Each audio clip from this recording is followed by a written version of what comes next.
बैठ जाओ, हो गया।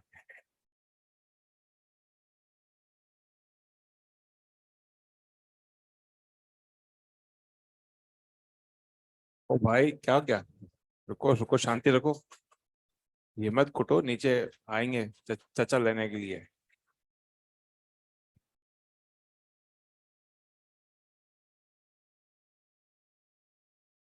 ना बात करते हैं इसके अंदर। ये पकड़ ले इसको।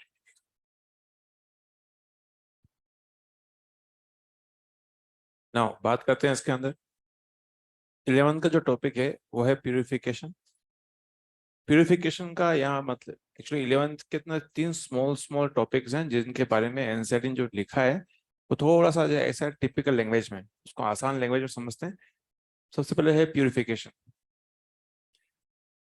प्यूरिफिकेशन का यहाँ पे जो मतलब है, अगर ए प्लस, थोड़ा सा लार्ज जूम करना,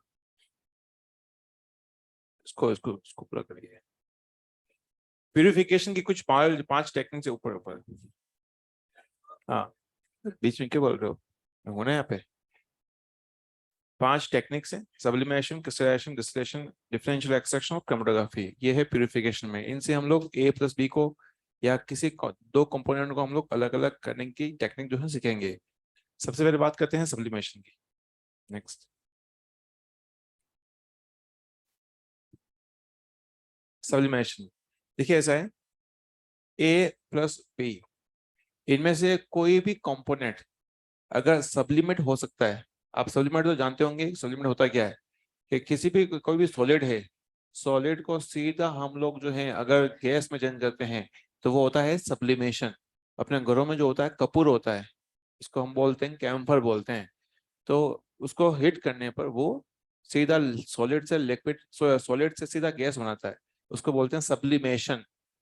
तो कोई भी ए और बी में ऐसी कोई प्रॉपर्टी है कि वो सीधा हीटिंग करने पर अगर वो सब्लिमेट होता है, उस कंडीशन में क्या होता है, इस टेक्निक का यूज करते हैं। तो किसी ए प्लस बी के मिक्सचर को अगर हम हीट करते हैं और उसके ऊपर हम लोग को एक उल्टा फ्लास्क रखते हैं, तो फ्लास्क की जो है ये आपका जो है इस वॉल पर जो है क्रिस्टल जो है जम जाएंगे, जो भी सप्लीमेंट होगा तो उसको फिर यहाँ से खुरच के हम अलग निकाल सकते हैं। तो ये टेक्निक उन कंपाउंड के लिए एप्लीकेबल है जहां पर कोई भी दो कंपाउंड में से एक भी सप्लीमेंट हो सकता है। ये technique camphor, naphthalene, anthracene, benzoic acid, phthalic anhydride या एंथ्राक्विनोन के फॉर्म में यूज हो की जा सकती है, के लिए यूज की जाती है। कैम्फर का मतलब वही कपूर। कपूर देखा है आप, ब्लू कलर का होता है। Very good.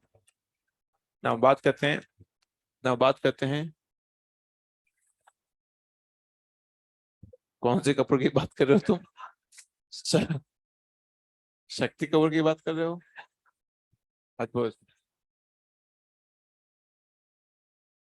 चलो आ जाओ।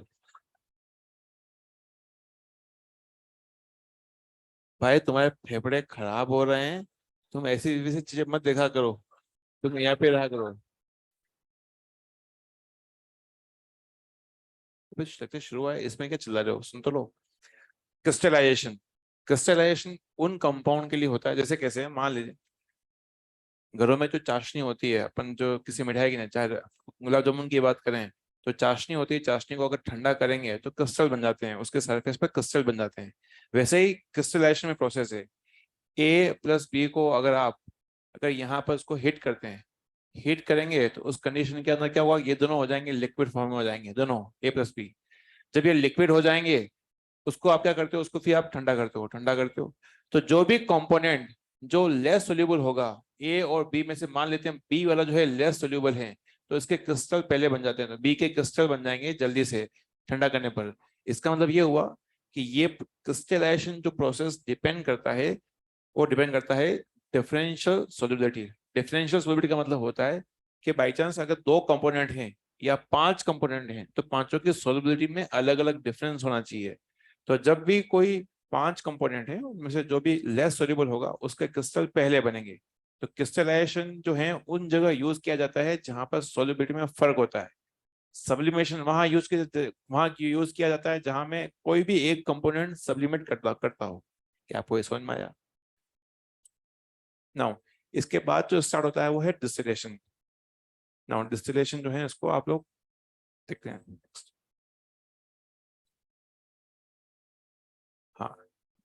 थोड़ा बड़ा कर दिए, ठीक है, और बड़ा कर दीजिए बच्चों के लिए, बहुत बहुत।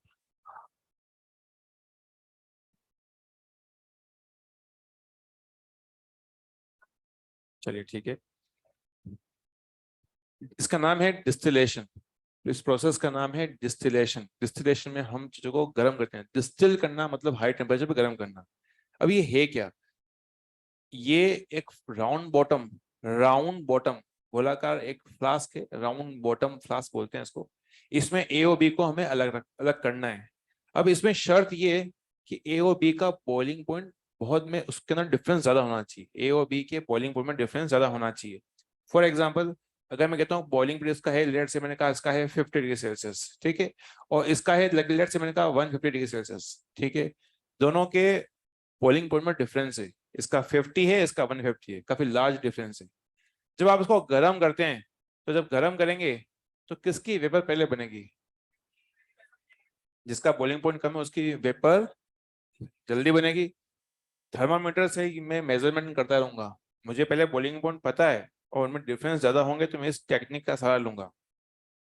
तो यहाँ से ए की वेपर पहले बनेगी, ए की वेपर यहाँ बनेगी, यहाँ जाएगी और यहाँ जाके जो है जाएगी, तो ये होता है कंडेंसर। क्या होता है बच्चों? कंडेंसर में ये क्या है? पानी का जैकेट है ये। इस नली के ऊपर, इस ट्यूब के चारों तरफ एक कवर होगा, उस कवर में पानी जो है फ्लो कर रहा होता है। तो जैसे ही यहाँ पर वेपर पहुंचेगी तो यहाँ पे वो ठंडी हो जाएगी, ठंडी हो जाएगी तो कंडेंस हो जाएगी, इसलिए इसका नाम रखा कंडेंसर। यहाँ से फिर जो है वेपर जो है यहाँ से जो है इस फ्लास्क में जो है जाके जो है स्टोर हो जाएगी। ये टेक्निक हम तब यूज करते हैं जब ए और बी के बीच में डिफरेंस ज्यादा हो बॉइलिंग पॉइंट के अंदर। अब यहाँ प्रश्न ये आता है कि अगर सर बॉइलिंग पॉइंट में डिफरेंस कम होगा तो क्या करेंगे? तो उसके लिए हम नेक्स्ट टेक्निक का यूज करेंगे, वो है फ्रैक्शनल डिस्टिलेशन। इस टेक्निक का नाम क्या है?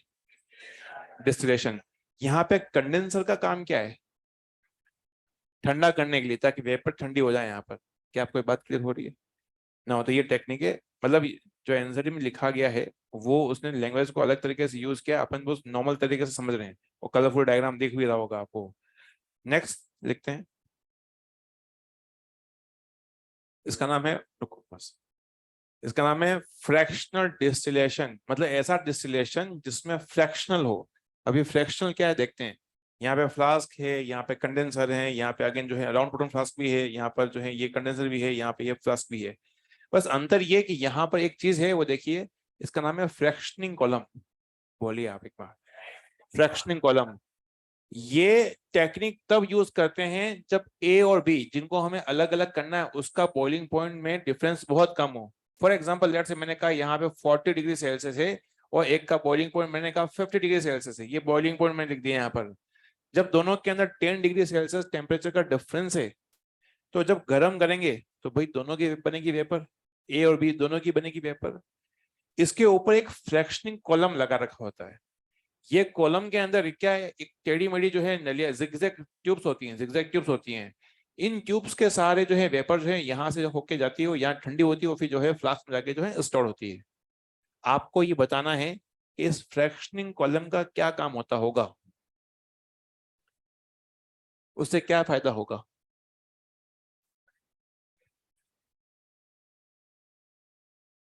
ना, अच्छा, बॉइलिंग पॉइंट में डिफरेंस बहुत कम है। अगर डिफरेंस ज्यादा होगा तो नॉर्मल डिस्टिलेशन यूज करेंगे।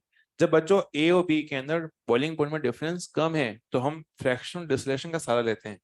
फ्रैक्शनल डिस्टिलेशन में हमने क्या लगाया, यहाँ पे फ्रैक्शनिंग कॉलम लगा दिया है। इसमें जो है जिगजैग जो है नलियां होती है। इसका फायदा ये होता है कि ए और बी दोनों ही वेपर बनेंगे, दोनों ही यहाँ से यहाँ जाएंगे। इनका रूट थोड़ा लंबा हो रहा है, आने वाला जो है टेढ़ा मेढ़ा अपना रास्ता है, इनका रूट लंबा है। तो जिसका बॉइलिंग पॉइंट ज्यादा होगा वो जो है ऊपर जाते हैं तो धीरे धीरे ठंडी होती रहेगी, होती रहेगी, होती रहेगी, तो वो यहाँ तक पहुंच ही नहीं पाएगी। मतलब ए और बी में से दोनों वेपर बनेंगे सही, लेकिन यहाँ पहुंचेगा केवल ए। बी वाला जो है रास्ते में इतना रास्ता घुमावदार है, तो ऊपर जाने का रास्ता इतना बढ़ जाएगा, तो वो बी चाहते पहुंचते पहुंचते यहाँ पे ठंडी हो जाएगी, वो नीचे आके जो है आगे यहाँ पे इस फ्लास्क में आ जाएगी। जब ए पहुंचेगी तो यहाँ ए पहुंचने के बाद यहाँ ठंडी होने के बाद जो है यहाँ स्टोर हो जाएगी। तो फ्रैक्शनिंग कॉलम में ये कॉलम जो होता है उसका काम ये होता है कि रूट को लंबा करना, ताकि जिसका बॉइलिंग पॉइंट ज्यादा होता है वो यहीं ठंडी हो जाए। फ्रैक्शनिंग कॉलम जो है बहुत सारे तरीके से हो सकते हैं। एक और है जिसमें जिसमें मैंने कहा कि इसके अंदर ऐसा भी हो सकता है। एक आपका ऐसा हो सकता है कॉलम इसके अंदर अपने कंजे होते हैं, कंजे, जो ग्लास, जो आपके ग्लास की जो है स्मॉल स्मॉल बॉल्स होती है, और वो यहाँ पे भी डाल देते हैं। तो उससे क्या होगा, उससे ये होगा कि यहाँ पे जो वेपर आएगी तो ऊपर जाने का रास्ता जो होगा उसमें हर्डल्स है, तो उसका रूट थोड़ा सा बड़ा हो जाएगा। अगेन उसके अंदर जिसका वॉल्यूम ज्यादा होगा वो कंडेंस हो जाएगी। तो ऐसे बहुत बहुत बहुत ज्यादा तरीके से जो है यहाँ पर आपका फ्रैक्शन कॉलम होते हैं। क्या आपको ये समझ में आया? डिस्टिलेशन और फ्रैक्शन डिस्टिलेशन में अंतर क्या है? ये पूछा जा जाता है। डिस्टिलेशन में तब यूज करते हैं जहां पे बॉइलिंग पॉइंट में डिफरेंस कम ज्यादा हो, और फ्रैक्शन कॉलम डिस्टिलेशन में जब बॉइलिंग पॉइंट डिफरेंस कम हो तब इसको यूज करते हैं। क्या आपको ये बात की हो रही है? अब आने वाले दो जो केस हैं उसको मैं थोड़ा सा यही वर्बली बता देता हूँ बच्चों। कोई भी किसी भी कंपाउंड का, अब आने वाली दो टेक्निक है उसको मैं सीधा बता रहा हूँ तो सुनो एक बार। जब भी किसी कंपाउंड का वेपर प्रेशर एटमॉस्फेरिक प्रेशर के इक्वल हो जाता है, 1 एटमॉस्फेरिक प्रेशर के इक्वल हो जाता है, तब वो कंपाउंड क्या होता है? बॉइलिंग शुरू होता है। अरे हाँ है ना? किसी कंपाउंड का वेपर प्रेशर एटमॉस्फेरिक प्रेशर के इक्वल हो जाता है, वो कंपाउंड क्या होता है? बॉइल होना शुरू होता है। क्या ये आप जानते हैं? अब क्या दिक्कत है, क्या आती है? दिक्कत ये आती है कि कुछ ऐसे कंपाउंड हैं जो अपने बॉइलिंग पॉइंट के नजदीक जाने पर डिकम्पोज हो जाते हैं, टूट जाते हैं। बॉइलिंग पॉइंट के नजदीक उनको अगर बॉईल करें, आप हीटिंग दें तो उस हीटिंग पर वो ब्रेक हो जाते हैं। तो उनको बॉइलिंग पॉइंट से पहले ही बॉईल कैसे करें? तो उसके लिए मैं यहाँ पे टेक्निक ले रहा हूँ, दो टेक्निक का सहारा लेंगे हम लोग। वो उसका कॉन्सेप्ट क्या है वो समझा रहा हूँ। मुश्किल ये आ रही है कि कुछ कंपाउंड बॉइलिंग पॉइंट तक पहुंचते पहुंचते ब्रेक हो जाते हैं, तो उनको अपने बॉइलिंग पॉइंट से पहले ही बॉईल कैसे करें? दो टेक्निक है। पहली टेक्निक यहाँ काम करती है, अगर किसी कंपाउंड के वेपर प्रेशर में मैं स्टीम को एड ऑन कर दूं, स्टीम का प्रेशर भी एड ऑन कर दूं, तो अब उस कंपाउंड का वेपर प्रेशर बढ़ जाएगा, तो जल्दी से वो यहाँ पहुंचेगा और वो कंपाउंड बॉईल होना शुरू हो जाएगा। मैंने यहाँ पे किसका प्रेशर एड ऑन किया? स्टीम का। तो यहाँ से जो है वो जल्दी प्रेशर बढ़ जाएगा, प्रेशर बढ़ेगा, जल्दी यहाँ पहुंच जाएगा, तो वो कंपाउंड बॉईल हो जाएगा, पहले ही बॉईल हो जाएगा। ठीक है। दूसरा काम, अगर मैं एटमोस्फेयर प्रेशर को ही कम कर दूं, मैं 0.7 कर दूं, तो ये जो गैप है ये गैप कम हो जाएगा, तो ये यहाँ से जल्दी पहुंच जाएगा। मैंने क्या कर दिया? प्रेशर कम कर दिया, 0.7 कर दिया। कितना कर दिया? 0.7 आउटर प्रेशर, एटमोस्फेयर प्रेशर कम कर दिया। तो कैसे होगा? तो क्या हो, यहाँ जल्दी पहुंचेगा, यहाँ पे वो कंपाउंड जल्दी बोल हो जाएगा। तो ये दोनों टेक्निक को हम लोग वन बाय वन देखते हैं कि इसमें हमने कैसे किया है। नेक्स्ट।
जो बच्चे ऑनलाइन है, उम्मीद करता हूँ दिख रहा होगा आपको।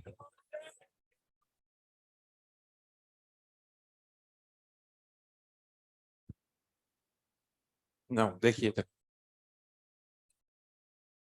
यहाँ पे जो फ्लास्क ले रखा है इसके अंदर एक एनिलीन है। एनिलीन के अंदर लेट से मैंने कहा कि इसका बॉइलिंग पॉइंट है 90 डिग्री सेल्सियस। ठीक है। अब दिक्कत ये एनिलीन जो है, दिक्कत सुनना पहले तो, ये एनिलीन जो है बॉइलिंग पॉइंट उसका 90 है, ये 90 तक गर्म करेंगे अपन, तो उस हीट में ये एनिलीन जो है डिकम्पोज हो जाता है। ठीक। तो इस दिक्कत को दूर करने के लिए क्या किया हमने? यहाँ से स्टीम पास की, क्या पास करी हमने, स्टीम पास करी। तो स्टीम जब यहाँ जाएगी तो स्टीम का अब मैंने क्या स्टीम जो है इंक्लूड कर रहा हूँ, डाल रहा हूँ मैं इसके अंदर, ठीक है, स्टीम यहाँ पर है। अब मैं इस फ्लास्क को 50 पे ही हिट कर रहा हूँ। कितने पे हिट कर रहा हूँ, 50 पर। तो 50 पर थोड़ी बहुत एनिलीन की वेपर बनेगी कि नहीं बनेगी, 50 डिग्री सेल्सियस पर एनिलीन की थोड़ी बहुत वेपर बनेगी। और साथ साथ में यहाँ पे स्टीम भी है।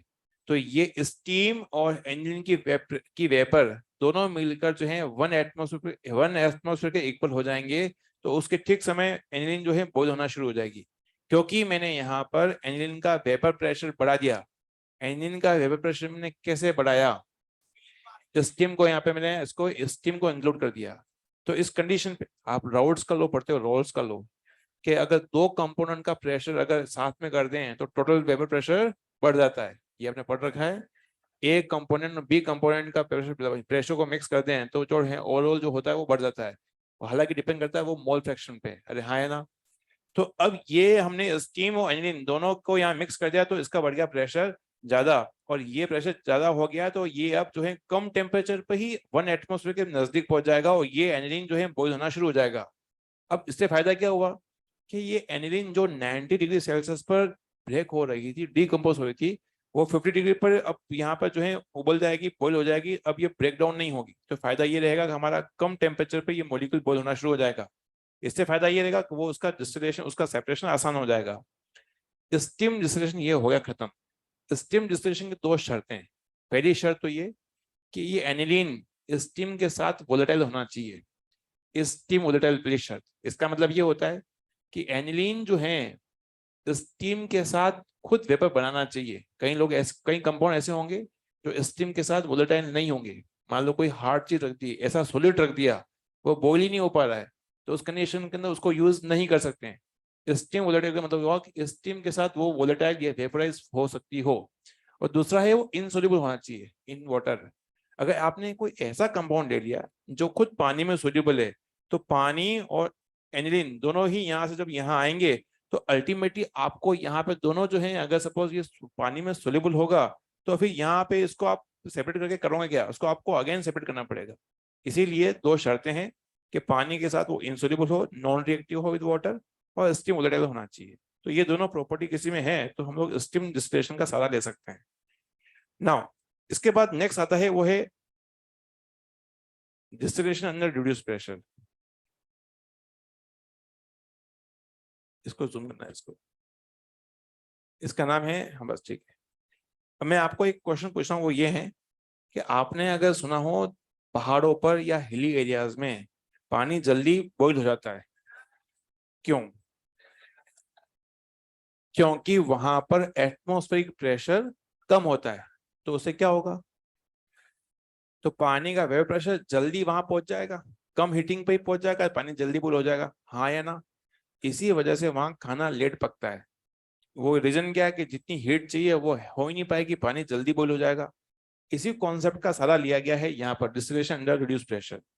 इसमें सब कुछ सेम है, जो डिस्टिलेशन पढ़ा आपने सेम है। वही यहाँ पर राउंड बॉटम फ्लास्क है ना, वही यहाँ पर कंडेंसर है। बस यहाँ पे जो ये जो फ्लास्क है स्टोव वाला, इसमें हम लोग क्या करते हैं, हल्का सा वैक्यूम पंप होता है। तो वैक्यूम पंप से क्या करते हैं हम लोग, यहाँ से हल्का सा वैक्यूम क्रिएट करते हैं। ऊपर अपना मैनोमीटर है, प्रेशर को हम लोग जो है यहाँ पे कंट्रोल करते हैं। लेट से मैंने कहा यहाँ पर हम इतना प्रेशर कर देते हैं, ओनली 1.7 एटमोस्फियर। क्या है, 0.7 एटमोस्फियर। तो यहाँ इस फ्लास्क से लगाकर यहाँ तक का प्रेशर हो गया 1.7। क्या हो गया, 0.7 हो गया, 0.7 हो गया। जो पहले 1 एटमोस्फियर था हो गया 0.7, जैसे एग्जाम्पल। अब आपने क्या किया, यहाँ पे हीट करना शुरू किया। अब इसकी बनेगी वेपर्स बनेगी। ये वेपर्स प्रेशर यहाँ से यहाँ तक पूरा जो है इसके अंदर देखा जाए तो पूरा जो प्रेशर है 0.7 है। तो जैसे ही यहाँ का वेपर प्रेशर पहुंचेगा 0.7, ये कंपाउंड जो होगा वो बॉइल होना शुरू हो जाएगा। इससे फायदा क्या हुआ, इससे फायदा ये हुआ कि मान लो अगर यहाँ पर कोई कंपाउंड रखा हुआ है, वो बॉइलिंग पॉइंट के नजदीक डिकम्पोज हो रहा है, लेकिन वो अपने बॉइलिंग पॉइंट से पहले ही अगर बॉइल होना शुरू हो जाएगा तो वो डिकम्पोज नहीं हो पाएगा। क्या आपको ये बात क्लियर हो रही है? ये रिड्यूस प्रेशर लिखा गया है, इसका मतलब क्या है, प्रेशर को आपने क्या कर दिया, यहाँ पे कम कर दिया है। क्या आपको ये बात क्लियर हो रही है? स्टीम डिस्टिलेशन और डिस्टिलेशन अंडर रिड्यूस प्रेशर, इन दोनों टेक्निक को कब यूज करते हैं? जब कोई कंपाउंड अपने बॉइलिंग पॉइंट के नजदीक होने पर वो डिकम्पोज होता है, तब यूज करते हैं। क्या आपको ये बात क्लियर हो रही है?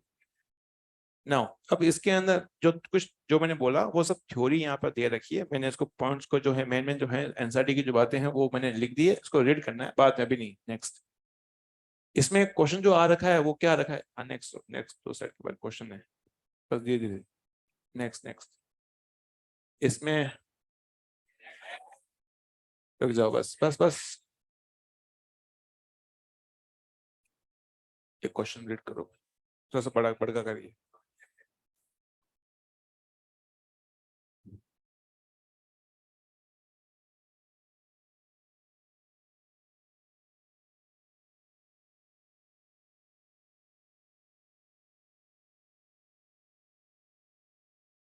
स्टीम डिस्टिलेशन किन कंपाउंड के लिए एप्लीकेबल है, ये क्वेश्चन का सार है।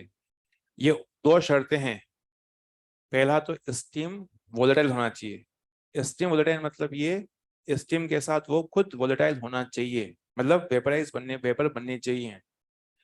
कई लोग कई कंपाउंड क्या होंगे उस स्टीम के साथ रिएक्शन कर जाएंगे। मैं बताऊं कैसे। मान लो अगर आपने ऐसा कंपाउंड ले लिया CH3 CH2, यहाँ ले लिया आपने CH और ये ले लिया Br। अब आपने स्टीम दे दी इसके अंदर, इसको ये स्टीम के साथ रिएक्शन कर जाएगा। कभी आपने सुना SN1 रिएक्शन? ये है पानी PPA से, पानी यहाँ पे आग लगाएगा, क्या ये बॉन्ड तोड़ देगा? यहाँ कैटायन बनेगा और पानी के यहीं आपका ये OH भी चिपक जाएगा, तो कंपाउंड जो है ऐसा बन जाएगा। अरे हाँ, है ना, एल्कोहल बना देगा। तो कहने का मतलब ये हुआ कि पानी के साथ कोई रिएक्शन कर जाएगा तो हम लोग उसको यहाँ पे यूज नहीं कर सकते हैं। इस उम्मीद में आपको समझ में आया होगा। नाउ नेक्स्ट जो इसके अंदर जो अंतिम कैटेगरी है, मतलब जो इसका आंसर भी था, हाँ यहाँ पर। अब एक जो टेक्निक है इसका नाम है क्रोमेटोग्राफी। इसके बाद क्रोमेटोग्राफी, उससे पहले डिफरेंशियल एक्सट्रैक्शन।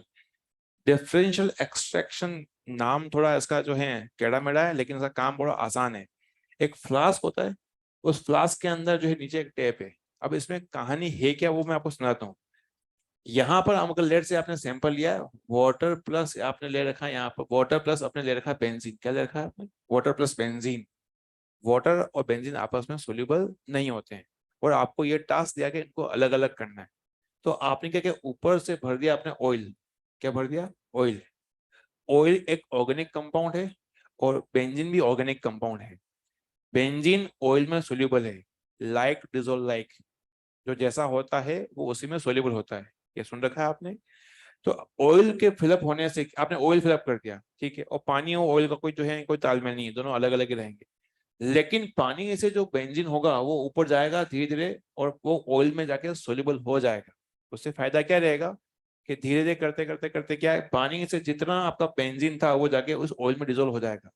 फिर आप नीचे की टैप खोलकर पानी को अलग कर देंगे, ऑयल और बेंजीन को आप यूज कर सकते हैं। ऑयल बेसिकली रिएक्शन करता नहीं है, तो वो सारी रिएक्शन, केमिकल रिएक्शन हम बेंजीन के यहाँ पे ले सकते हैं। क्या आपको समझ में आया? तो ये जो है डिफरेंशियल एक्सट्रैक्शन, ये जो आपका ये जो फ्लास्क है, ये क्वेश्चन 2 साल पहले जेई में कहीं याद रखा है कि ये फ्लास्क दे रखा है, वो पूछा गया था कि ये फ्लास्क कौन सी टेक्निक में यूज करते हैं, डिस्टिलेशन, फ्रैक्शनल डिस्टिलेशन या फिर डिफरेंशियल एक्सट्रैक्शन। हाँ, तो ये पता होना चाहिए भाई है क्या, कहानी है क्या। मामला आसान है ना ये तो, ठीक है ना। बात करते हैं इसके बाद। इसके अंदर ये ध्यान रखना है कि आपको वो लाइक डिजोल्व लाइक सॉल्वेंट वाली कहानी है कि लाइक डिजोल्व लाइक, अगर पोलर है तो पोलर में डिजोल्व होगा, नॉन पोलर है तो नॉन पोलर में डिजोल्व होगा, ऑर्गेनिक वाला है तो ऑर्गेनिक में। तमाम ऑर्गेनिक कंपाउंड में, ऑर्गेनिक सॉल्वेंट में सॉल्युबल है। नेक्स्ट देखो, अब आता है क्रोमेटोग्राफी। देखिए क्रोमेटोग्राफी सबसे, अगर मैं कहूँ कि लैंग्वेज जो अगर टेढ़ी मेढ़ी दे रखी है एनसीईआरटी में, वो है क्रोमेटोग्राफी की। क्रोमेटोग्राफी को अपन ये लैंग्वेज जो है मैं सब कुछ सिखाऊंगा अभी आपको, और बहुत डायग्राम से क्या आपको समझ में आएगा, फील आएगा। अपने सिलेबस में क्रोमेटोग्राफी जो रखी है, पहली बात तो ये क्रोमेटोग्राफी जो है एक मॉडर्न टेक्नोलॉजी है, जिससे हम किसी भी कंपोनेंट को बड़ी प्रिसाइजली अलग अलग कर सकते हैं। अमाइनो एसिड का सेपरेशन, पिगमेंट्स का सेपरेशन, बहुत सारे कंपाउंड का सेपरेशन हम लोग कर सकते हैं। तो क्रोमेटोग्राफी अपने सिलेबस में 2 कैटेगरी बना रखी है। एक तो है आपका एड्सॉर्प्शन और दूसरा है पार्टीशन।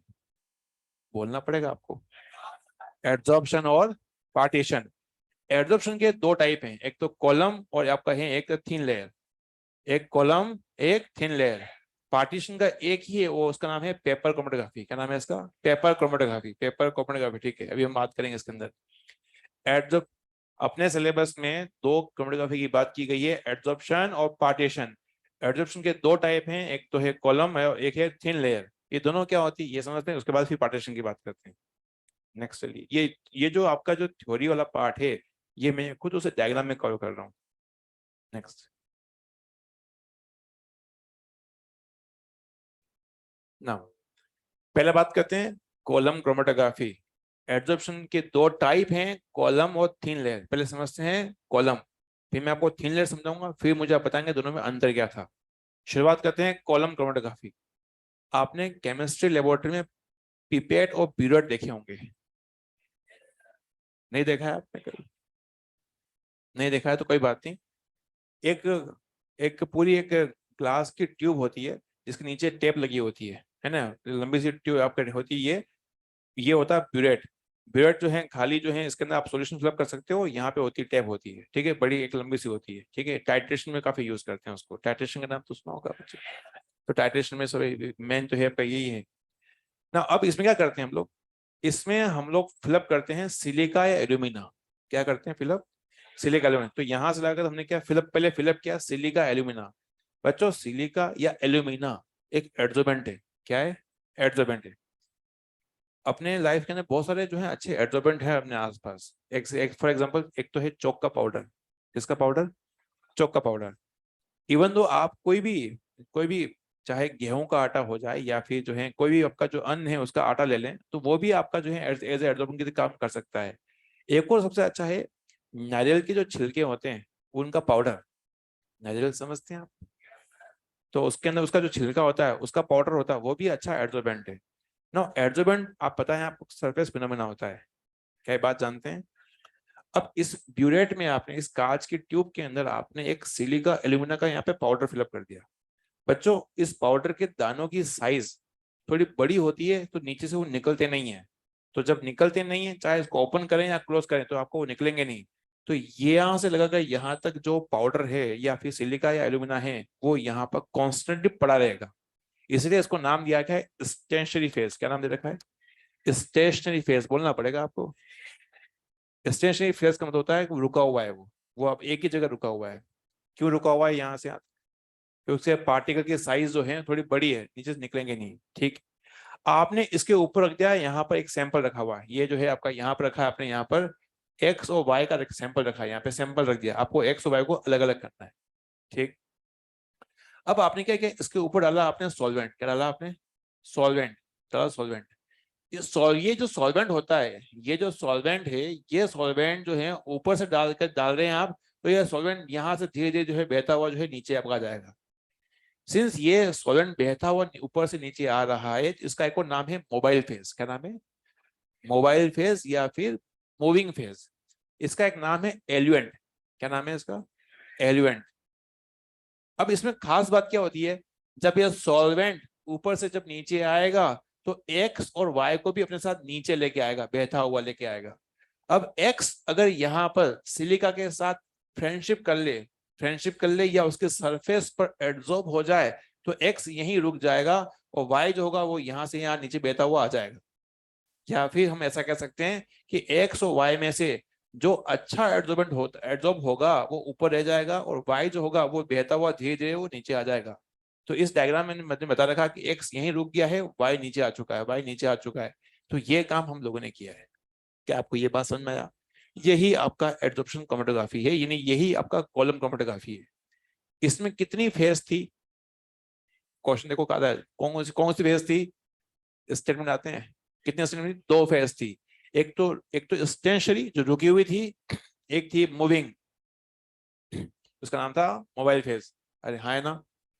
ना 100। अब क्या होता है, आपको क्वेश्चन जब दिया जाएगा ABCOD ऐसा दिया जाएगा, ठीक है।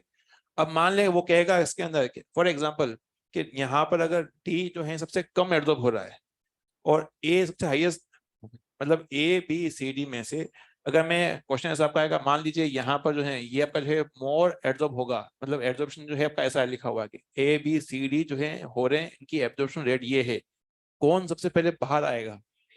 डी वाला आएगा। वो कुछ डाटा जैसे देगा, डाटा से आप देखो कि किसका सबसे कम एब्जॉर्प्शन हो रहा है, वो पहले आपका आएगा, ये आपका आंसर है। दूसरा क्वेश्चन आता है, इसमें स्टेटमेंट आते हैं।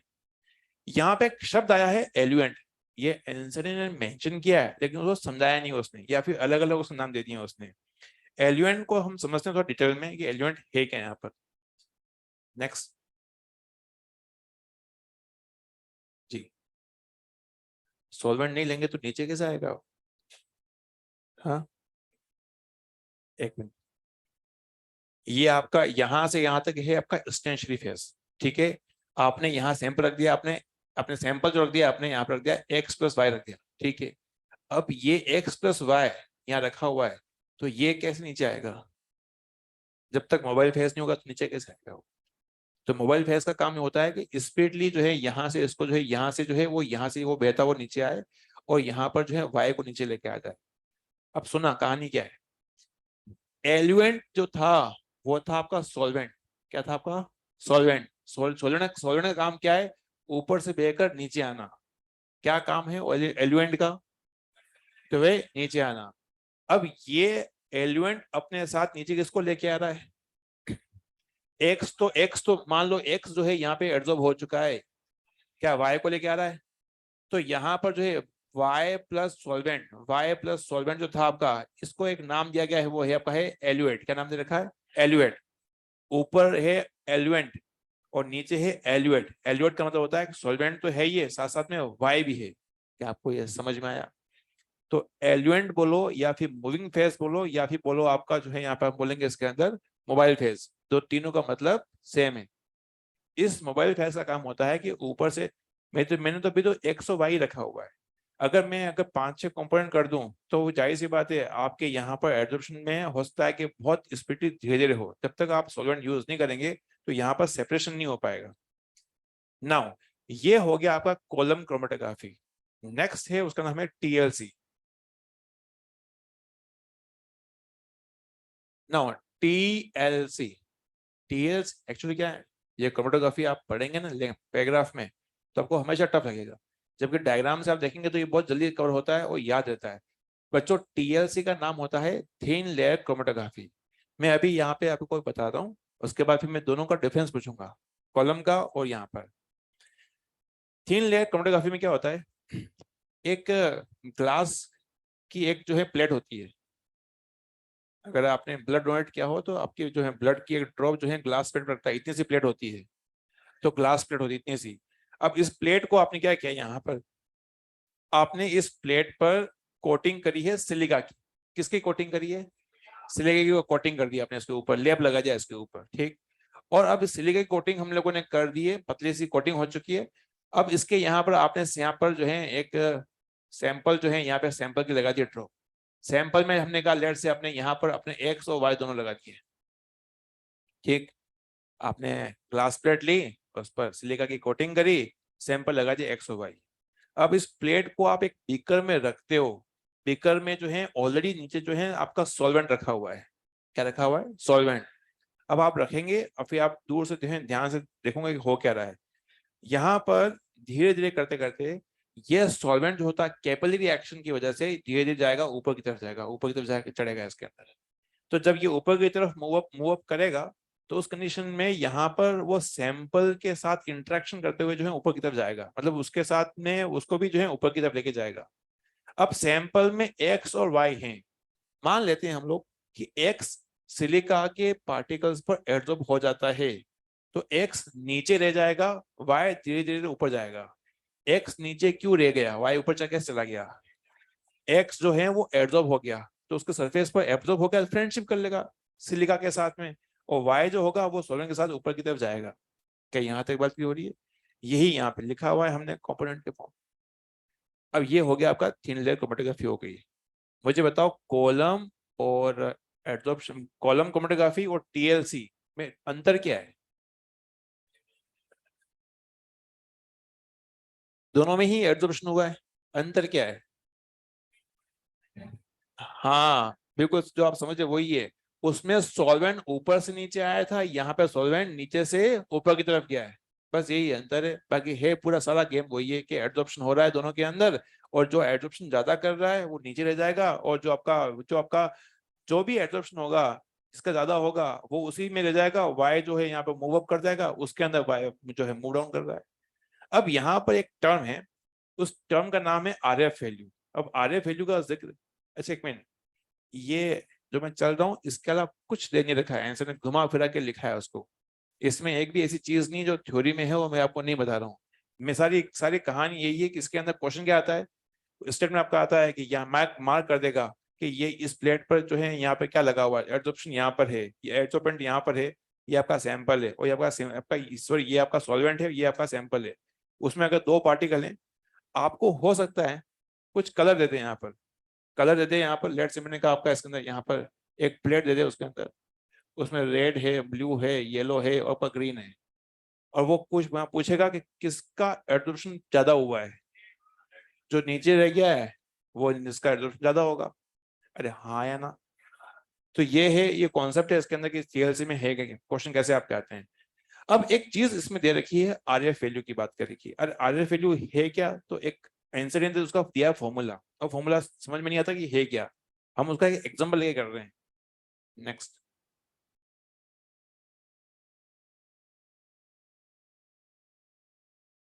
नाउ मैंने कहा आर एफ वैल्यू, बच्चों आर एफ वैल्यू का मतलब होता है रिटार्डेशन फैक्टर। रिटार्डेशन फैक्टर उसकी पूरी डेफिनेशन दे रखी है, उससे कोई मतलब नहीं, हम उसके वैल्यू को उसके फॉर्मूले को इस एग्जांपल समझते हैं। एक प्लेट ले रखी है मैंने, यहाँ पर जो है सैंपल है, इस सैंपल से इस सैंपल को रखा सॉल्वेंट में, सॉल्वेंट यहाँ से चढ़ के वो यहाँ तक पहुंच गया। मान लो मैंने कहा सॉल्वेंट जो है, सॉल्वेंट मैं ए ओ बी की बात नहीं कर रहा हूँ, सॉल्वेंट की बात कर रहा हूँ, सॉल्वेंट यहाँ से यहाँ तक जो है मूव अप किया है उसने, तो हमने 10 सेंटीमीटर तक वो उसने ट्रेवल किया है। अपने साथ में वो ए कंपोनेंट को यहाँ तक लेके गया है, तो ए ने ट्रेवल किया है 4 सेंटीमीटर, बी ने ट्रेवल किया है 8 सेंटीमीटर। तो अब मैं ए की आर एफ वैल्यू पता करूंगा, रिटार्डेशन फैक्टर पता करूंगा, तो वो आएगी 4/10। कितनी आएगी बताओ, बी की कितनी आएगी? 8/10। अरे हाँ है ना, ये आर एफ वैल्यू आ गई। अब बताओ आर एफ वैल्यू का फॉर्मूला क्या होगा? Distance travel by A component divided by distance travel by solvent component. तो वो रट्टा मारोगे, उससे अच्छा एग्जांपल देख लो। अब यहाँ पे प्रश्न क्या आता है, इन दोनों, अच्छा ए और बी में से किसकी आर एफ वैल्यू ज्यादा थी? बी की ज्यादा थी। तो क्वेश्चन ऐसा आता है, स्टेटमेंट में आता है high R F value less absorption, true and false. True statement है ये। तो आर एफ वैल्यू को अगर आपने समझा ही नहीं है तो जाहिर सी बात है वो स्टेटमेंट कभी भी आप जो है ट्रू फॉल्स को नहीं बता सकते हो। तो बच्चों जिसकी आर एफ वैल्यू ज्यादा होती है उसका एब्जॉर्प्शन कम होता है, ये पता लगता है हमें कि अब क्या करेगा, तीन एबीसी तीन कंपोनेंट दे देगा, तीनों के आर एफ वैल्यू को डाटा बता देगा, और बता देगा कि बताओ कि इसके अंदर जो है ये जो आपका ग्लास प्लेट है उसमें किसकी पोजीशन कहाँ पे होगी। जिसकी आर एफ वैल्यू ज्यादा होगी वो सबसे ऊपर होगा, जिसकी आर एफ वैल्यू सबसे कम होगी वो नीचे रह जाएगा। उम्मीद करता हूँ भाई लोग समझ में आ रहा होगा। आर एफ वैल्यू का फुल फॉर्म क्या होती है? Retardation factor. ना ये पूरा आपका एडजॉर्प्शन क्रोमेटोग्राफी हो चुका है। अब बात करते हैं हम पार्टीशन की, पार्टीशन में बात करेंगे, पेपर की बात करेंगे, वो एक ही एग्जांपल है।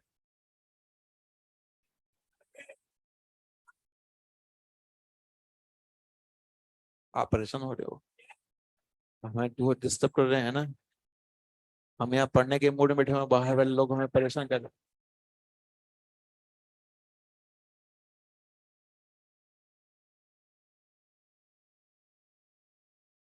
इनको क्या चाहिए?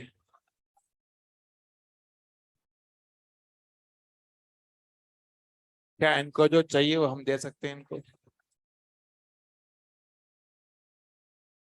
चलिए,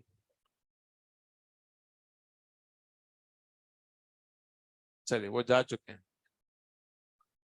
वो समझ गए कि यहाँ लोग भरे हुए बैठे हुए हैं। चलिए बात करते हैं पेपर क्रोमेटोग्राफी। पेपर क्रोमेटोग्राफी जो है, ये क्रोमेटोग्राफी क्रोमेटोग्राफी के दो टाइप थे, एड्जॉर्प्शन और पार्टीशन। कितने टाइप थे? दो, एड्जॉर्प्शन और पार्टीशन। सुनना है, पूछूंगा बाद में ये।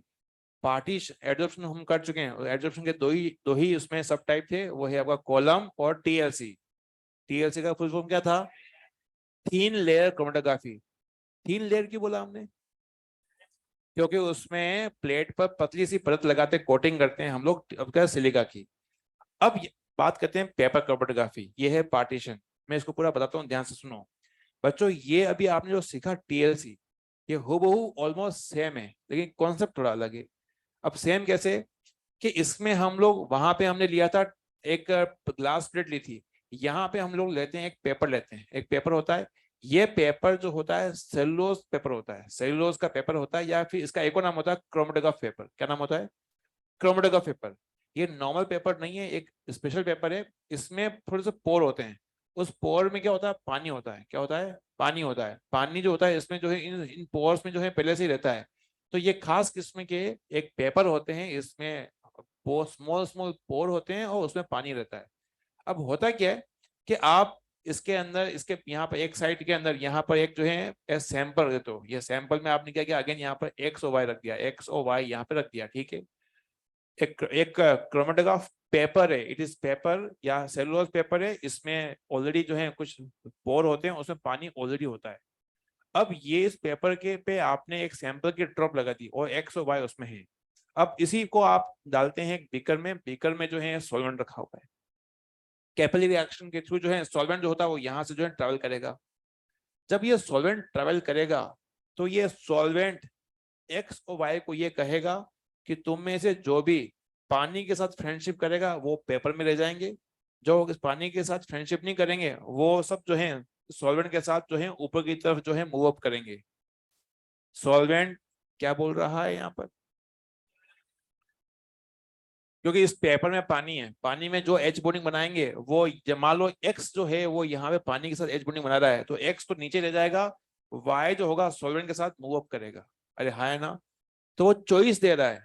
यहाँ का सॉल्वेंट जो होता है वो चॉइस दे रहा है कि जिसको जिसको जो है पानी के साथ फ्रेंडशिप करनी वो पानी के साथ फ्रेंडशिप करे, जिसको सॉल्वेंट के साथ फ्रेंडशिप करनी वो आपका मूव अप कर जाएगा। इंडिया का पार्टीशन कब हुआ था? 1947 में। पार्टीशन जब हुआ था तो लोगों को चॉइस दी गई थी कि जो जो इंडिया में रहना चाहते हैं वो इंडिया में रुकें, जो जो पाकिस्तान में जाना चाहते हैं वो पाकिस्तान में जाएं। तो चॉइस दी गई थी पार्टीशन के समय। तो जब चॉइस, जो लोग मूव ऑन कर गए तो उस कंडीशन में हो गया, पार्टीशन हो गया। ठीक उसी तरीके से यहाँ पर सॉल्वेंट जो है कोई चॉइस दे रहा है। चॉइस देने पर होगा ये कि अगर एक्स जो है, यहाँ पर एक्स जो है अगर पानी के साथ एच बॉन्डिंग कर रहा है तो वो नीचे रह जाएगा, और वाई जो है ऊपर चला जाएगा। तो उस कंडीशन पे एक्स और वाई दोनों में हो जाएगा पार्टीशन। पार्टीशन जो मैं बार बार बोल रहा हूँ, यही इस कहानी का या इस क्रोमेटोग्राफी का जो है जो मेन फिलोसफी है। क्या आपको ये बात क्लियर हो रही है? अब यहाँ पर ये पार्टीशन खत्म हो चुका है, मतलब पेपर क्रोमेटोग्राफी खत्म हो चुकी है। यहाँ पर एक खास बात वो ये है कि यहाँ पर इसके अंदर एक जो शब्द है, जैसा कि हमने कहा टीएलसी, और हमने कहा कि पेपर क्रोमेटोग्राफी, दोनों ऑलमोस्ट सेम है। इसमें भी सॉल्वेंट नीचे से ऊपर जा रहा होता है, उसमें सॉल्वेंट नीचे से ऊपर जा रहा होता है। अंतर क्या है? यहाँ पर जो, अच्छा यहाँ पर, अच्छा ये बताओ यहाँ पर स्टेशनरी फेज कौन सी है? स्टेशनरी फेज था पेपर, पेपर में रखा हुआ पानी। अरे हाँ है ना? वो स्टेशनरी फेज थी। वहां पर स्टेशनरी फेज क्या थी? ग्लास पे रखा हुआ सिलिका का पाउडर। अरे हाँ है ना? यही अंतर है। पर बाकी बाकी सब कुछ सेम है। सॉल्वेंट नीचे से ऊपर जा रहा है, वहां पे सॉल्वेंट नीचे से ऊपर जा रहा है। यहाँ पे पार्टीशन हो रहा है, वहां पे एब्जॉर्प्शन हो रहा था। क्या ये आपको समझ में आपको आया? Next slide. ये पढ़िए एक बार इसको आप।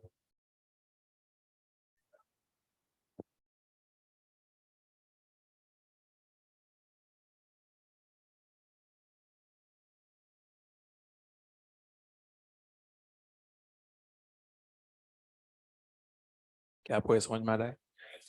देखो ये अपन जो पढ़ रहे हैं ना, जितना डायग्राम एनसीईआरटी में उतना बढ़िया से दे नहीं रखा है। तो ये आपको जो थ्योरी में बता रहा हूँ, तो ये थ्योरी को एक बार जाके जो है बढ़िया से जो है एक बार स्टोर कर लेना और पढ़ लेना है इसको। पढ़ने के बाद फिर एनसीईआरटी की लैंग्वेज पढ़ना। नहीं भी पढ़ोगे तो भी चल जाएगा, क्योंकि ये जो बात, जो मसाला है वो मैंने आपको दे दिया है यहाँ पर। क्या आपको समझ में आ रहा है? यहाँ पर आपका जो है पूरा प्यूरिफिकेशन होता है खत्म। इसके बाद दो चीज बच जाती है, एक है आपका क्वालिटेटिव एनालिसिस, दूसरा है क्वांटिटेटिव एनालिसिस। ये दोनों है क्या आपस में? तो पहले तो हम समझते हैं क्वालिटेटिव का मतलब क्या है। ना रुको रुको, मतलब समझते हैं। क्वालिटेटिव एनालिसिस, उसके ठीक 2-3 स्लाइड के बाद क्वांटिटेटिव एनालिसिस भी शुरू होगा। क्वालिटेटिव, मान लीजिए कि आप बन जाते हैं साइंटिस्ट। क्या बन जाते हैं? आपने एक कंपाउंड का डिस्कवर किया।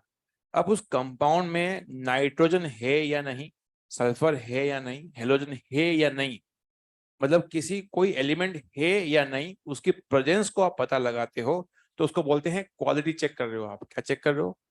क्वालिटी चेक कर रहे हो। जब आप क्वालिटी चेक कर लेते हो, मान लो आपने पता लगाया कि उसमें हेलोजन है, तो आपने ये अभी जो पता लगाया वो है आपका क्वालिटी चेक करिए आपने। दूसरा हम करेंगे क्वांटिटी चेक। क्या चेक करेंगे? क्वांटिटी, कि हेलोजन है तो कितना है। तो उस क्वांटिटी को चेक करेंगे, तो उसका नाम होता है क्वांटिटेटिव एनालिसिस।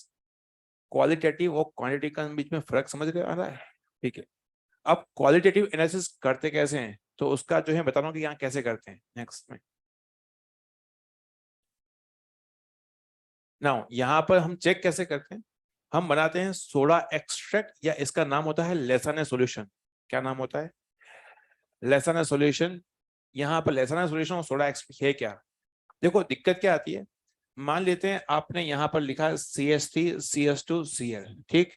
आपने यहाँ पर लेट से अगर आप इसकी रिएक्शन करवाते हो AgNO3 से, AgNO3 से रिएक्शन करवाते हो, और आप ये सोच रहे हो कि AgCl का यहाँ पर बनेगा PPT। क्या बनेगा? PPT। लेकिन दिक्कत क्या है, यहाँ पर Cl जो है ये कोवेलेंट बॉन्ड के अंदर है। मतलब आपको ये अभी फिलहाल नहीं पता है, आप Cl का टेस्ट करना चाहते हो, तो क्या करूंगा, डालूंगे AgNO3। एक पंच लाइन थी, सिल्वर का पुराना याद आना है हेलोजन के साथ में, अरे है ना। तो AgCl का PPT बनेगा, लेकिन धीरे धीरे बनेगा, मतलब आप लेबोरेटरी में खटाक से चेक नहीं कर पाओगे। तो करते क्या है हम लोग, कोवेलेंट बॉन्ड जो होते हैं वो बहुत धीरे धीरे टूटेंगे। तो इसकी रिएक्शन करते हो आप सोडियम से। क्या करते हो? मतलब सोडियम के साथ इसको खूब हीट करते हो। आप हीट कर रहे हो, यहाँ पर बहुत भरपूर हीट कर रहे हो, इतना हीट कर रहे हो कि ये पूरा मॉलिक्यूल टूट जाए। इसको मतलब इतना हीट करते हैं कि वो पूरी टेस्ट जो है रेड होनी चाहिए, रेड हॉट होनी चाहिए, तब जाके हम कहते हैं कि भाई यहाँ पे हम इसका कर रहे हैं फ्यूजन। तो यहाँ पे आप जब करते हो तो होता क्या है, यहाँ हीटिंग करने पर सारे बॉन्ड टूट जाएंगे, सारे बॉन्ड टूटेंगे। अब मान लीजिए ये Na जो है वो Cl के साथ बनाएगा, बॉन्ड बनाएगा, ये प्लस है माइनस है, ये आयनिक बॉन्ड है, ये था कोवेलेंट बॉन्ड। अगर अब यहाँ पे आप AgNO3 डालेंगे, अब यहाँ पे अगर इसके अंदर AgNO3 यहाँ पर आप डालेंगे, तो उस कंडीशन में AgCl का PPT जल्दी बन जाएगा, जल्दी बन जाएगा। तो ये जो आपने काम किया है, यही आपका लेसन सॉल्यूशन का काम है, यही सोडा एक्स्ट्रा काम है। सोडियम के साथ आपने उसको फ्यूजन कर रखा है। यहाँ पे कोवेलेंट बॉन्ड था, कोवेलेंट बॉन्ड को आयनिक बॉन्ड में चेंज करना, कोवेलेंट बॉन्ड को आयनिक बॉन्ड में चेंज करने की कहानी को ही हम बोलते हैं लेसन सॉल्यूशन या फिर सोडा एक्सट्रैक्ट। उससे फायदा क्या हुआ? उसका फायदा ये हुआ कि जो टेस्ट जो होंगे वो जल्दी आपके आ जाएंगे, केमिकल टेस्ट जल्दी आ जाएंगे। किसी सोडियम के साथ ट्रीट करते हैं, कार्बन नाइट्रोजन होंगे, ऑर्गेनिक कंपाउंड में कार्बन नाइट्रोजन है, तो NaCN बन जाएगा, तो यहाँ पे माइनस चार्ज है ना। सल्फर Na2S बन जाएगा, सोडियम सल्फाइड बन जाएगा, और हेलोजन है तो NaCl NaBr और Na बन जाएगा। क्या आपको समझ में आता है? अब ये बन जाएगा, उसका केमिकल टेस्ट कौन कौन से हैं? मैंने अभी तो हेलोजन का टेस्ट बताया, सिल्वर वाला। सोडियम सॉरी नाइट्रोजन और सल्फर के टेस्ट कौन से? दो जो है आपको ध्यान, तीन, नाइट्रोजन सल्फर और हेलोजन के टेस्ट आपको बिल्कुल ध्यान रखने चाहिए, और आपने इनऑर्गेनिक में पढ़ भी रखा है। पहले बताइए, वो मैं बताता हूँ अभी। लेसन सॉल्यूशन या सोडा एक्सट्रैक्ट का पर्पस क्या है? कोवेलेंट बॉन्ड को आयनिक बॉन्ड में चेंज करना, ताकि अपने केमिकल टेस्ट जल्दी लग जाएं। अदरवाइज क्या होगा कि उसमें काफी समय लगेगा, हो सकता है वो टेस्ट ना लगे, या फिर it will take lot of time. तो बात करते हैं वो अब टेस्ट कौन कौन से। नेक्स्ट, इस साल जो चेंज हुआ है उसमें ये लिखा है कि जो प्रैक्टिकल जो टेस्ट हैं उस पर फोकस रहेगा। तो ये सब प्रैक्टिकल टेस्ट हैं। जब किसी कंपाउंड में नाइट्रोजन प्रेजेंट होता है, तो उसका सोडियम एक्सट्रैक्ट बनाएंगे तो NaCN बनेगा। इसको आप इसके साथ ट्रीट करेंगे तो बनेगा प्रूशन ब्लू कलर। जानते हैं आप इनऑर्गेनिक में फेरोफेरी साइनाइड, अरे हाँ है ना। इसके अंदर इसका कोऑर्डिनेशन नंबर क्या है? कोऑर्डिनेशन नंबर क्या है इसका? है 6 3 है, क्या है कोऑर्डिनेशन नंबर जो है 6 है, अरे हाँ है ना। ठीक है, तो इसका मतलब ये हुआ कि ये कंपाउंड है आपने पढ़ रखा है, इसको ध्यान रखना, ये आपका ऑपरेशन ब्लू कलर होता है। अगर सल्फर प्रेजेंट है बच्चों, तो यहाँ पे आपका ब्लैक PPT आता है, नाइट्रोजन के साथ उसका वॉयलेट कलर का आपका आता है। अगर नाइट्रोजन सल्फर दोनों ही प्रेजेंट होते हैं तो वहां पे ब्लड रेड कलर आपका आता है।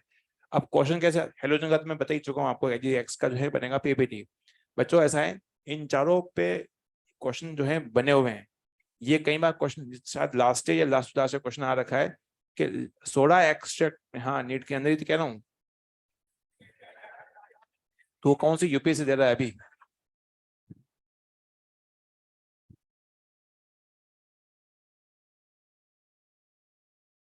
चलिए,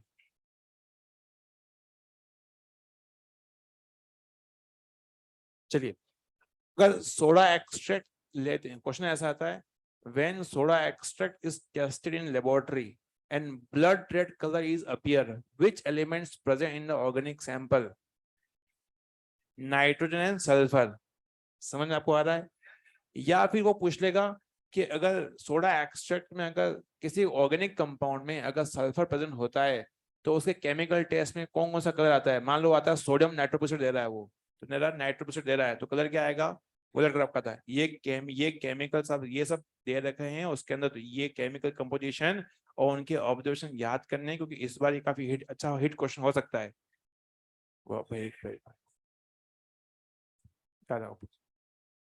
ना देखते हैं इसमें। इसका नाम होता है हाइड्राजीन। क्या नाम है? हाइड्राजीन। दो चीजें हैं, सुन लो पहले तो। हाइड्राजीन जो है रॉकेट का फ्यूल है, ये पहले ही बता रखा है मैंने। रॉकेट समझते हैं बच्चों आप? Very good.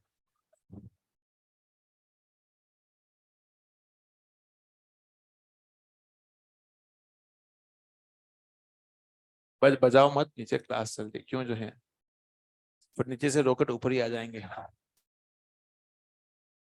चलिए, अच्छा, एक बात बताओ, अंधेरा होता है आपको चिल्लाने में बहुत मजा आता है?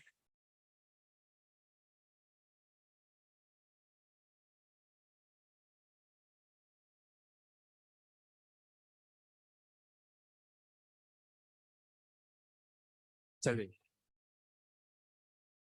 अच्छा, इसमें फायदा है कि कौन तरह तरह की आवाज निकालते हो, और अभी अंधेरा है, पहचानने में भी नहीं आता कि किसने निकाली है। कितना मजा आए तो। बहुत ही अच्छी बात। बहुत ही अच्छी बात। चलिए, हो गया, लौट के आ जाओ आप। अगर किसी कंपाउंड में कार्बन नहीं है, बैकवर्ड जाना एक बार, पीछे बच्चे भूल गए होंगे ना, इतनी इतनी एनर्जी के साथ चिल्लाएं। नाइट्रोजन प्रेजेंट होता है तो उस कंडीशन में NaCN बनता है। NaCN बनेगा तभी तो आपका ये लिगेंड बनेगा, लिगेंड बनेगा तभी तो कोऑर्डिनेशन कंपाउंड बनेगा भाई लोगों। अरे है ना, साइनाइड यहाँ पे है, तो साइनाइड बनाने के लिए आपको कार्बन चाहिए। अगर किसी कंपाउंड में कार्बन ही नहीं है तो ये CN कैसे बनेगा, कैसे प्रोशन ब्लू कलर आएगा? क्या समझ पा रहे हैं? तो देखते हैं, नेक्स्ट जाइए नीचे।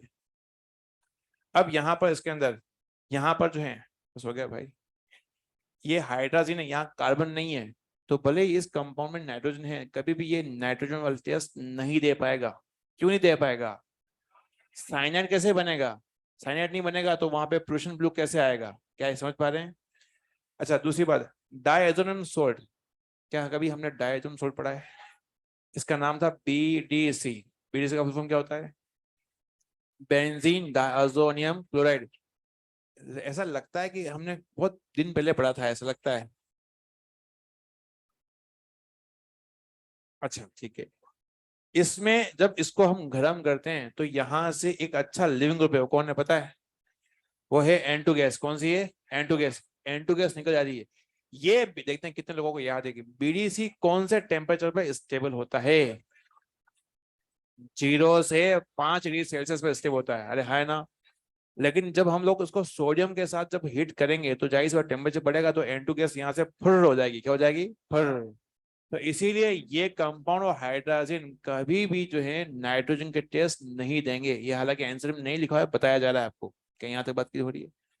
नाउ चलते हैं नेक्स्ट स्लाइड पर। लेक्चर का अंतिम पड़ाव है, वो है क्वांटिटेटिव एनालिसिस। और भाई क्या कर रहे हो यार? ये टेबल मत कुटो, नीचे से वो लोग आएंगे फिर क्या कर रहे हो यार? नाउ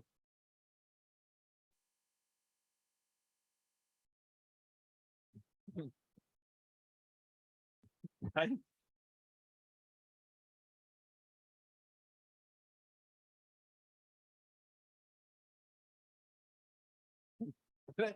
सुन तो लो।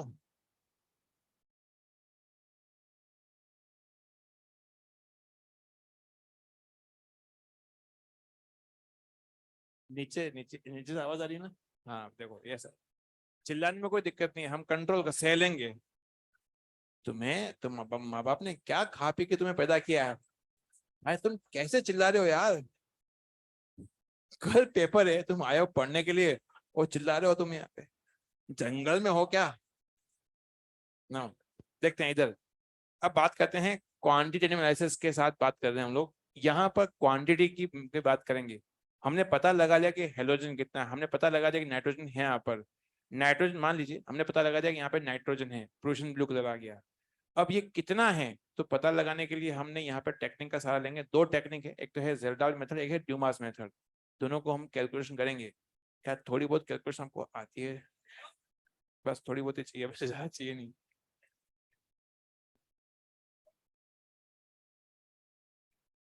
नाउ यहाँ पर है, पहला मेथड है जेरडाल मेथड। यहाँ पे के तो है साइलेंट है, जेरडाल मेथड।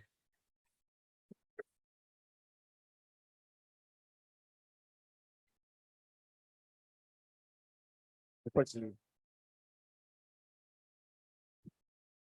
रुको रुको रुको भाई, आधा दो।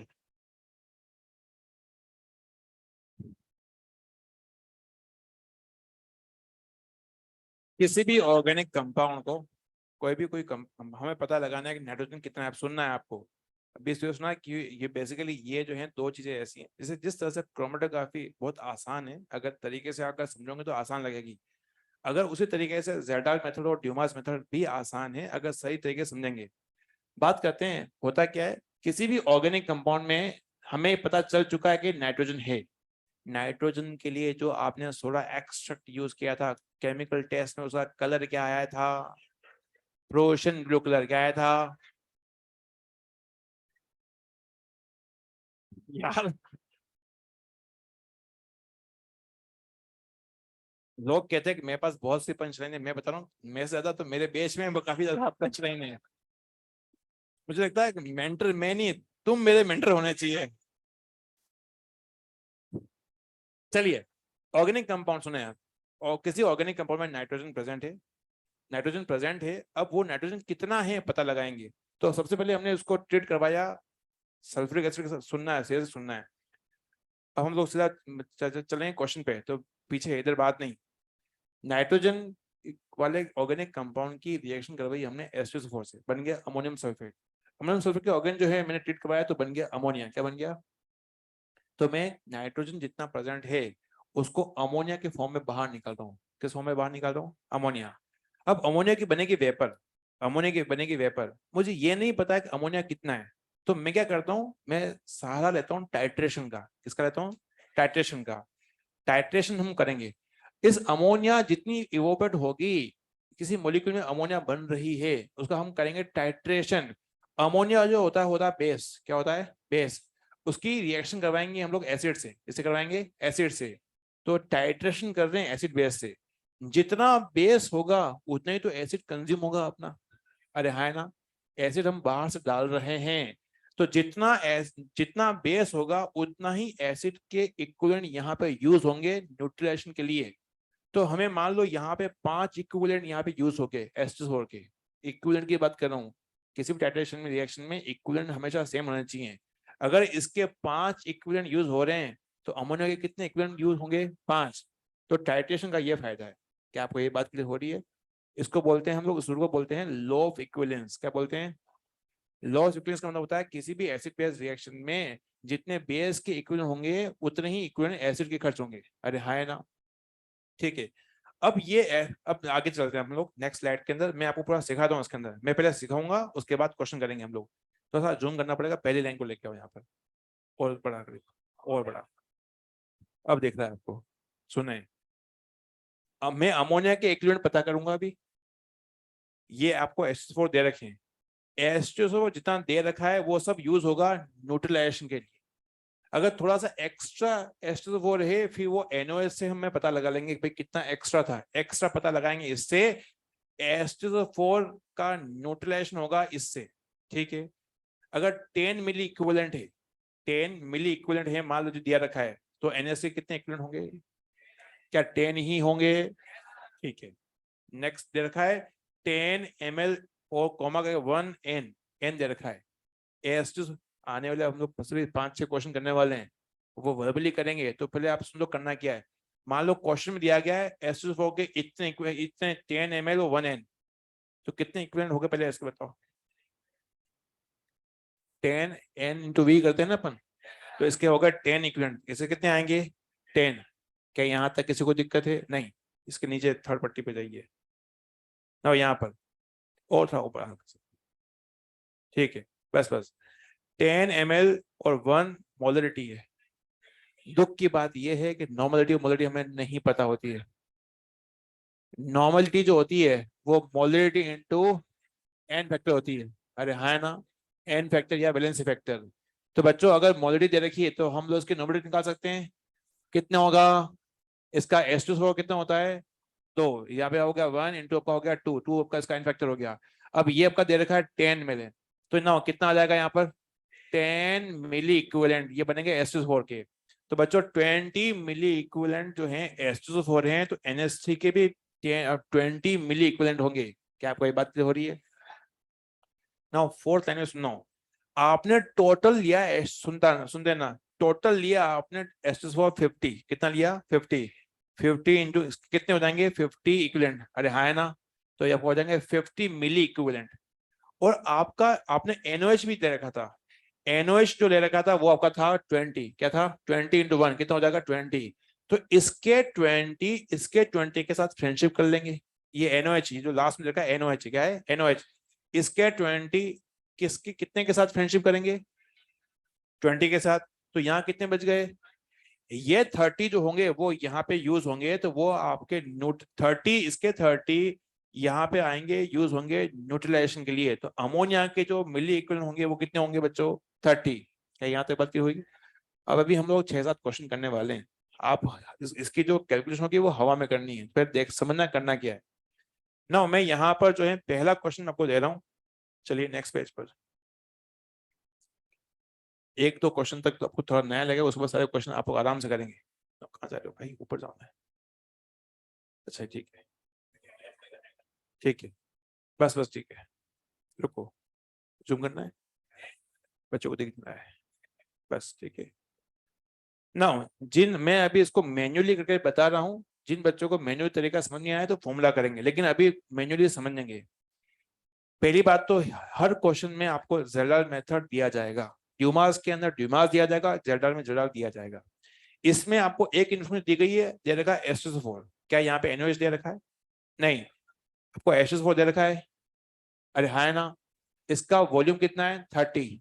इसका इसके नॉर्मलिटी कितनी है? 0.5। बताओ इसका, मुझे बताओ इसका कितना मिली इक्विवेलेंट होगा? 7.5 मिली इक्विवेलेंट होगा कि नहीं होगा? ये हो गया H2SO4 का मिली इक्विवेलेंट। तो बताओ, मुझे बताओ कि यहाँ पे अमोनिया कितने होंगे? क्या अमोनिया का भी इतनी होगा? ठीक है, तो अमोनिया के अंदर मिली इक्विवेलेंट यहाँ पे होंगे। ठीक, अमोनिया में नाइट्रोजन कितने हैं? क्या एक ही तो है?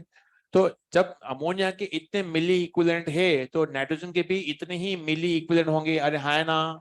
तो 7.5 मिली इक्विवेलेंट आपका ये हो चुके हैं। मतलब ये काम बड़ा आसान है, इसके जितने हैं उतने ही NH3 के, उतने ही नाइट्रोजन के।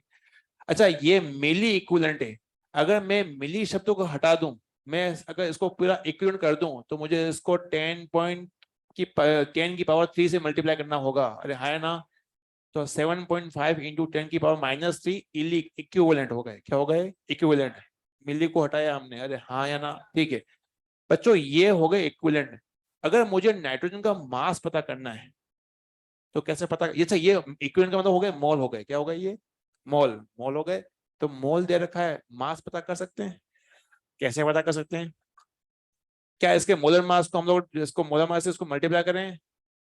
नहीं पता है तो मैं बता दूं, मोल जो होता है वो आपका जो होता है W/M होता है। अरे हाँ है ना। अगर मोल पता है तो मास पता कर सकते हैं। W जो होगा रहेगा आपका हो जाएगा N/M रहेगा। हाँ ये ना। ठीक है। अब तो इस पूरा जो यहाँ पे जो मोल आ गया ये इक्विवेलेंट आ गया है, तो ना 10 की पावर 3 इसको मैंने मल्टीप्लाई कर दिया 14 से। नाइट्रोजन का मास का 14 होता है। ठीक है, बस नाइट्रोजन के मास आ चुके, काम हो चुका है अपना। अब आपको क्या करना है, आपको निकालना है परसेंटेज। तो इसको डिवाइड करना है, सैंपल से डिवाइड करना है, सैंपल के मास से, और इसको 100 से मल्टीप्लाई करना है। देखा जाए तो ये यहाँ सीधा आप यहाँ पहुंच सकते हैं, 40 से मल्टीप्लाई क्या है, सैंपल डिवाइड क्या, इसको 100 से मल्टीप्लाई करना है। सैंपल कितना दे रखा है, दे रखा है 0.7, क्या दे रखा है 0.75। बताओ, करो कैलकुलेशन।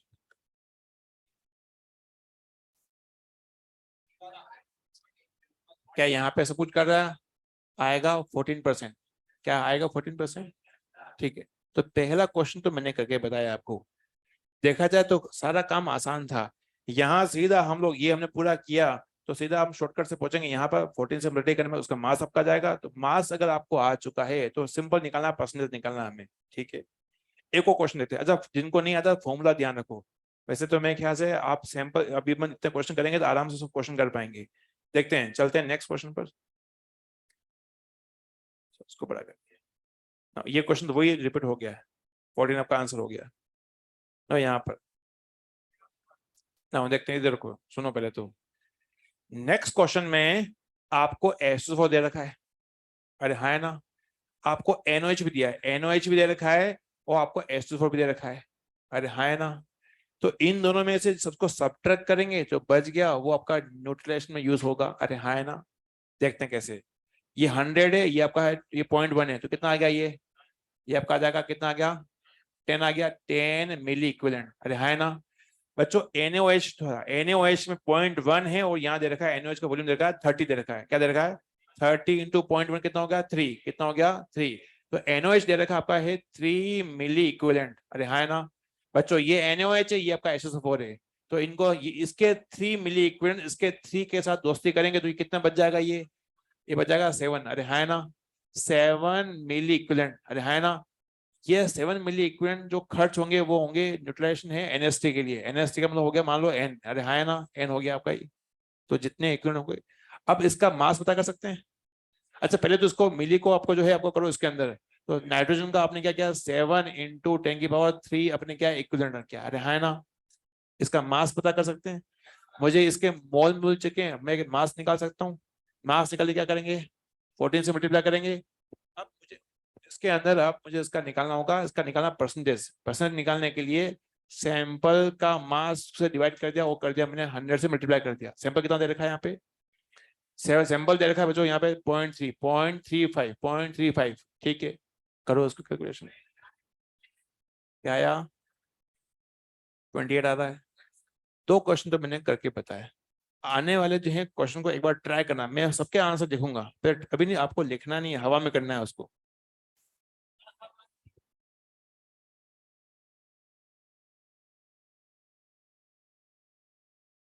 नेक्स्ट इसका आंसर था 28। अभी ये तो ये पॉइंट्स में नेक्स्ट नीचे आओ, पहले ये करो, जूम कर दो बच्चों के लिए, ध्यान रखा करो बच्चों।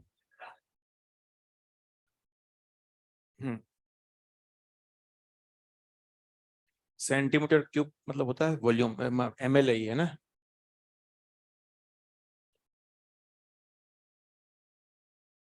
ये कितना हो गया, ये हो गया 50 मिली इक्विवेलेंट। NOH कितना हो गया बताओ, 60 वॉल्यूम दे रखा है, ये कितना दे रखा है N/2, कितना हो गया ये, कितना हो गया, क्या 30 हो चुका है, 30 ml, 30 मिली इक्विवेलेंट NOH H2SO इसके 50 के साथ मतलब इसके 30 के साथ रिएक्शन करेगा, कितना बच गया, बच गया 20 मिली इक्विवेलेंट। ये हो गया नाइट्रोजन NH3, और नाइट्रोजन के हमें मोल मिल गए। ये आप आगे करो कैलकुलेशन।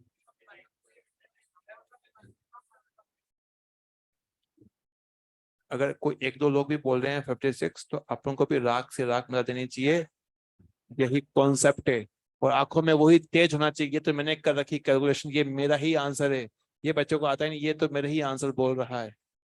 कॉन्सेप्ट सिखा रहा हूँ भाई, बहुत ही बढ़िया ना। ये आपका है, तो इसके अंदर यहाँ पर मिली को हटाया हमने, तो 20 इंटू 10⁻³ ये आपका आ गया इक्विवेलेंट। ये इक्विवेलेंट आ चुके हैं, इसको हमने 14 से मल्टीप्लाई किया, मास निकल जाएगा। मास निकल गया खटाक से, अब हमें क्या करना है, इसका निकालना है। सैंपल से डिवाइड किया हमने, और 100 से जो है आपका इसको मल्टीप्लाई कर दिया। तो इसका आंसर क्या आएगा F56 आ गया, सबका आंसर आ चुका है।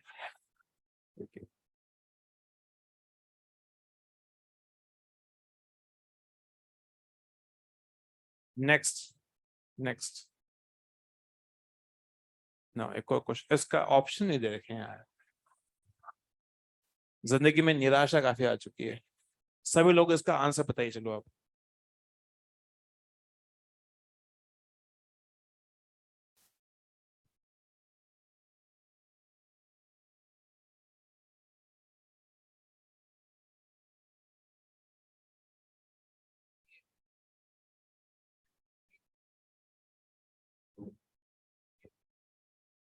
मूर्खों, यहाँ पे मॉलिटी दे रखी है।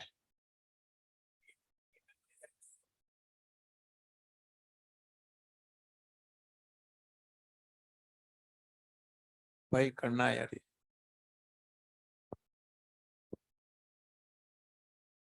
पीछे आप बात करें ठीक नहीं है।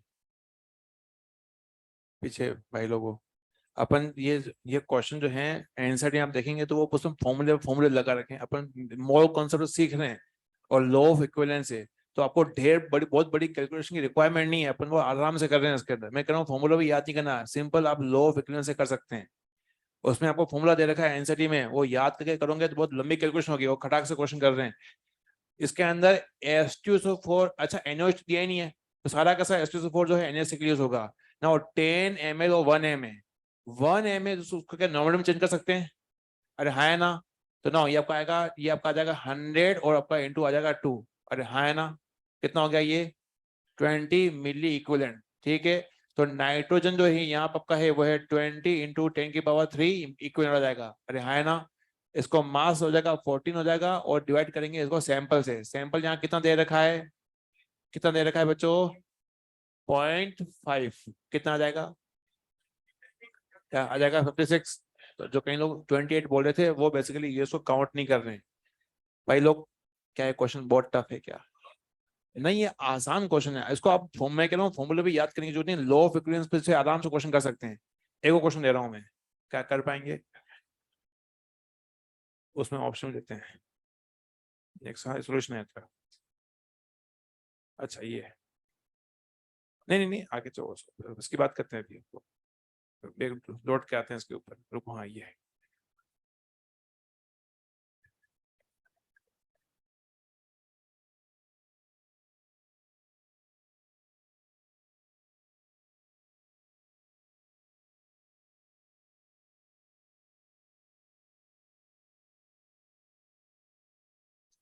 मिली मोल्स दे रखे होंगे।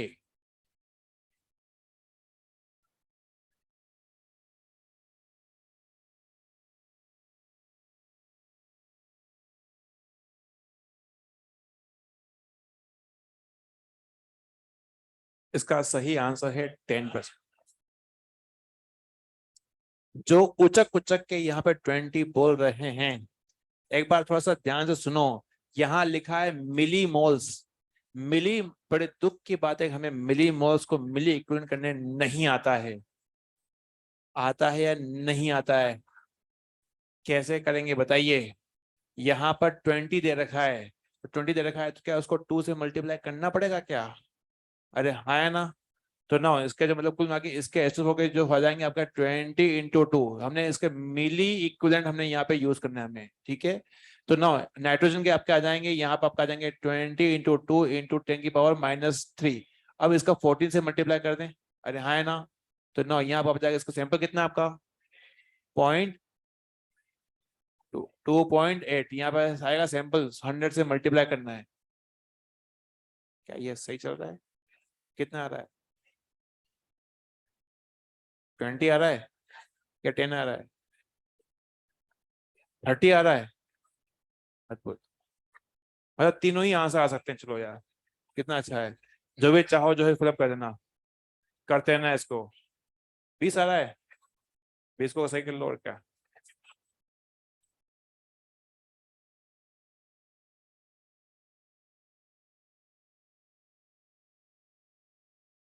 अब एक क्वेश्चन जिसमें पॉइंट्स में आएगी वैल्यू, ध्यान रखना।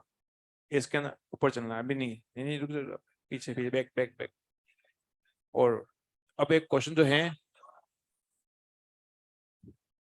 पीछे और पीछे। अब क्वेश्चन आपके सामने आ रहा है, उसमें पॉइंट में आएगी वैल्यू, वो हवा में करना है उसको, यहाँ पर ये वाला पे, हाँ हाँ ये वाला,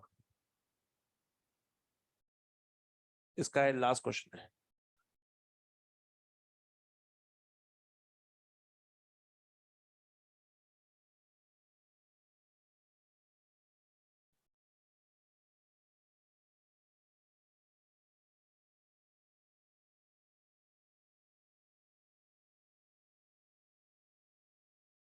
पॉइंट्स में जब भी ऑप्शन आते हैं तो तुरंत हमें छोड़ देना चाहिए क्वेश्चन, ये टाइम का वेस्टेज है।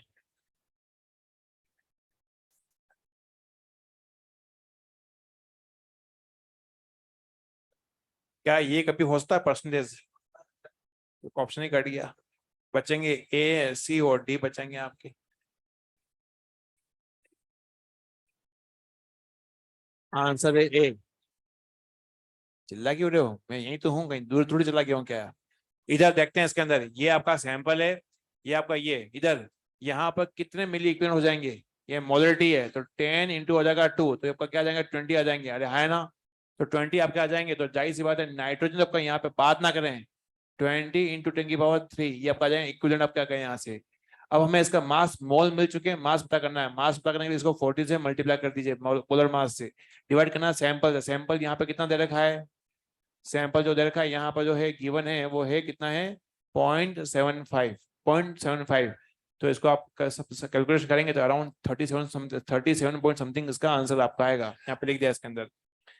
अगेन कुल मिला के ये है ज़ेरलॉग मेथड के अंदर बच्चों लॉ ऑफ इक्विवेलेंस आराम से क्वेश्चन कर सकते हैं, आपको कोई फॉर्मूला रट्टा मारने की जरूरत नहीं हो। एनसीईआरटी में जो कैलकुलेशन दे रखी है वो थोड़ी सी जो है टिपिकल तरीके से दे रखी है। नाउ नेक्स्ट जो आता है इसमें, अच्छा इसके अंदर ज़ेरलॉग मेथड की कुछ कमियां हैं।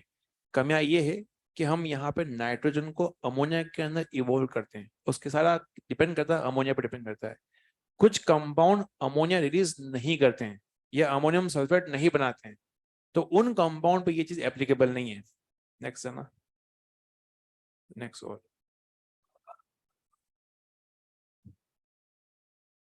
बस नेट में क्वेश्चन आ चुका है। नाइट्रोसो कंपाउंड एजो और पायरिडीन, चार ऐसे कंपाउंड है, तमाम जितने भी नाइट्रोसो कंपाउंड हैं वो कभी अमोनिया रिलीज ही नहीं करते हैं। एजो कंपाउंड के अंदर, एजो कंपाउंड में N2 गैस रिलीज हो जाती है। एजो कंपाउंड ये आया था जब हम लोग CNT की बात करते हैं, ये जो कंपाउंड होता है एजो कंपाउंड होता है, क्या होता है एजो कंपाउंड। देख लेते हैं, मैंने यहाँ लगा दिया फिनाइल, लगाया फिनाइल, क्या ये कंपाउंड GI शो करता है? सोच लो, नाइट्रोजन के पास लोन पेयर हैं तो ये दोनों अलग अलग होते हैं, ना लोन पेयर हैं ना ये आपका अलग अलग हैं, तो इसका सिस ट्रांस बन सकता है, मतलब ये कंपाउंड GI शो करता है। ये था CNT के अंदर था। अगर लोन पेयर सेम साइड में होंगे हम बोलेंगे सेन, अगर अब लोन पेयर अपोजिट में होंगे बोलेंगे एंटी। क्या कभी हमने पढ़ रखा है?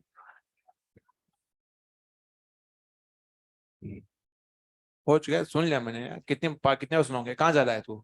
तो जल्दी आ रही है, रुक जाना। जब मैं इतने महीने पढ़ाने के बाद मैं 1 सेकंड की फ्रस्ट्रेट नहीं हुआ, तू क्यों फ्रस्ट्रेट हो रहा है? बच्चे ये मन के बोले बस चिल्ला रहे हैं ये। हो गया भाई।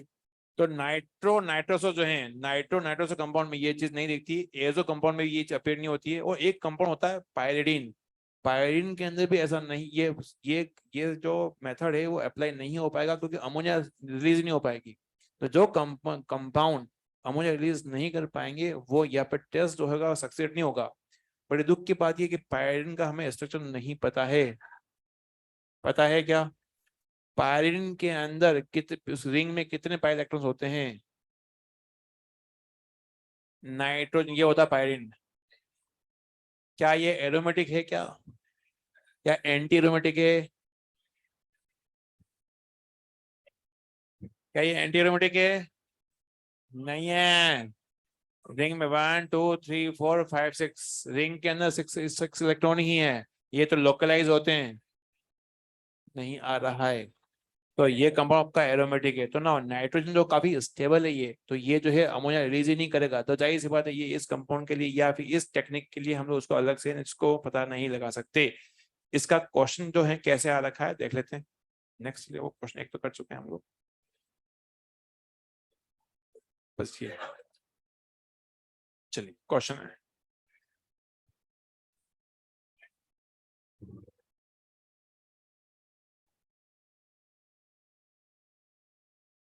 इसका आंसर है फोर। जब भी किसी क्वेश्चन में ऑल ऑफ दिस या नन ऑफ दिस आती है आंसर वही होता है। भाई भाई तुम ऐसे लपेटे में आना मत, चेक करो पहले सारा सब कुछ। पायरीन था, एजोमेंजिन, नाइट्रो कंपाउंड के अंदर ये चीज एप्लीकेबल नहीं होती है, तो इसलिए आपका इसका आंसर क्या होगा, ऑल ऑफ दिस। चलिए नेक्स्ट। अब हाँ ठीक, इधर इधर ड्यूमास मेथड की सुन लो पहले, क्या नाटक कर रहे हो। ड्यूमास मेथड के अंदर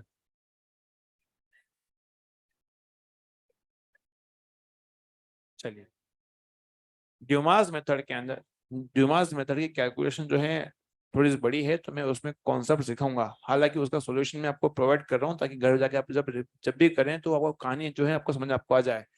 ड्यूमास मेथड में कोई ड्रॉबैक नहीं है, हर कंपाउंड में हम लोग नाइट्रोजन का एस्टिमेशन कर सकते हैं। उस कंपाउंड में क्या करते हैं, ऑर्गेनिक कंपाउंड, ये पूरा प्रोसेस है। इस प्रोसेस को मैं यहाँ पे वन लाइन में समझा रहा हूँ। इस किसी भी ऑर्गेनिक कंपाउंड को कॉपर ऑक्साइड के प्रेजेंस में हम गर्म करते हैं, तो इसमें जो भी नाइट्रोजन होगी वो यहाँ पर N2 के फॉर्म में निकल जाएगी। और इस N2 को हम लोग क्या करेंगे, इसके डाटाबेस वैल्यू से चेक करेंगे, तो जितना ये इसका परसेंटेज रहेगा हम लोग जो है मान लेंगे भाई वो उस कंपाउंड के अंदर नाइट्रोजन का परसेंटेज है। ठीक, ऑर्गेनिक कंपाउंड को किससे हम लोग ट्रीट कर रहे हैं, क्यूप्रिक ऑक्साइड, क्या नाम है इसका, क्यूप्रिक ऑक्साइड। एक शब्द था ये जो क्यूप्रिक ऑक्साइड है, एक शब्द था आपका क्यूप्रस ऑक्साइड। इसका कलर क्या था, लाल लाल बुरा लाल। ये आया था फेलिंग टेस्ट में, अरे है ना। ना चलो मुद्दे पे आते हैं हम लोग। डुमास मेथड के अंदर क्यूप्रिक ऑक्साइड की प्रेजेंस में जब हम लोग किसी ऑर्गेनिक कंपाउंड को हीट करते हैं तो जितनी भी नाइट्रोजन होती है वो N2 के फॉर्म में रिलीज होती है। अब N2 के कुछ वैल्यूज दे रखी होगी, उससे हम लोग सारा पता लगाएंगे कि यहाँ पे कितना नाइट्रोजन है। तो मैं इस पूरी कैलकुलेशन को यहाँ पे बता रहा हूँ एक बार, तो उसके बाद नीचे पूरा सॉल्यूशन लिखा हुआ है। नेक्स्ट चलिए ना क्वेश्चन, ये फॉर्मूला है। जिन भाई लोगों को उसमें कॉन्सेप्ट में दिक्कत है तो फॉर्मूला उनके लिए तैयार तैयार है, लेकिन फिर भी मेरा मानना है इसको रट्टा मारोगे उतनी देर में तो आराम से कौन सा समझ लोगे, आराम से क्वेश्चन कर लेंगे। नेक्स्ट, ये फॉर्मूला आया कहाँ से, थोड़ा सा उसको कंसाइज कर दीजिए। बस रुको रुको एक मिनट। ड्यूमास मेथड आपको लिख के दिया जाएगा और कुछ डाटा दे जाएंगे आपको, तो उससे हम लोग कैसे करेंगे इसको। तो यहाँ पर N2 गैस निकलती है, N2 गैस का क्या हमें रिक्वायरमेंट है, फॉर्मूला बना बना कैसे। तो पहले मैं इसका कंसेप्ट क्लियर कर दूं कि आपको इस यहाँ पर वॉल्यूम ऑफ नाइट्रोजन दिया जाएगा। यहाँ पर आपका वॉल्यूम ऑफ नाइट्रोजन आपको दिया जाएगा 8 STP पर। तो मिलेट से मैंने कहा है V2।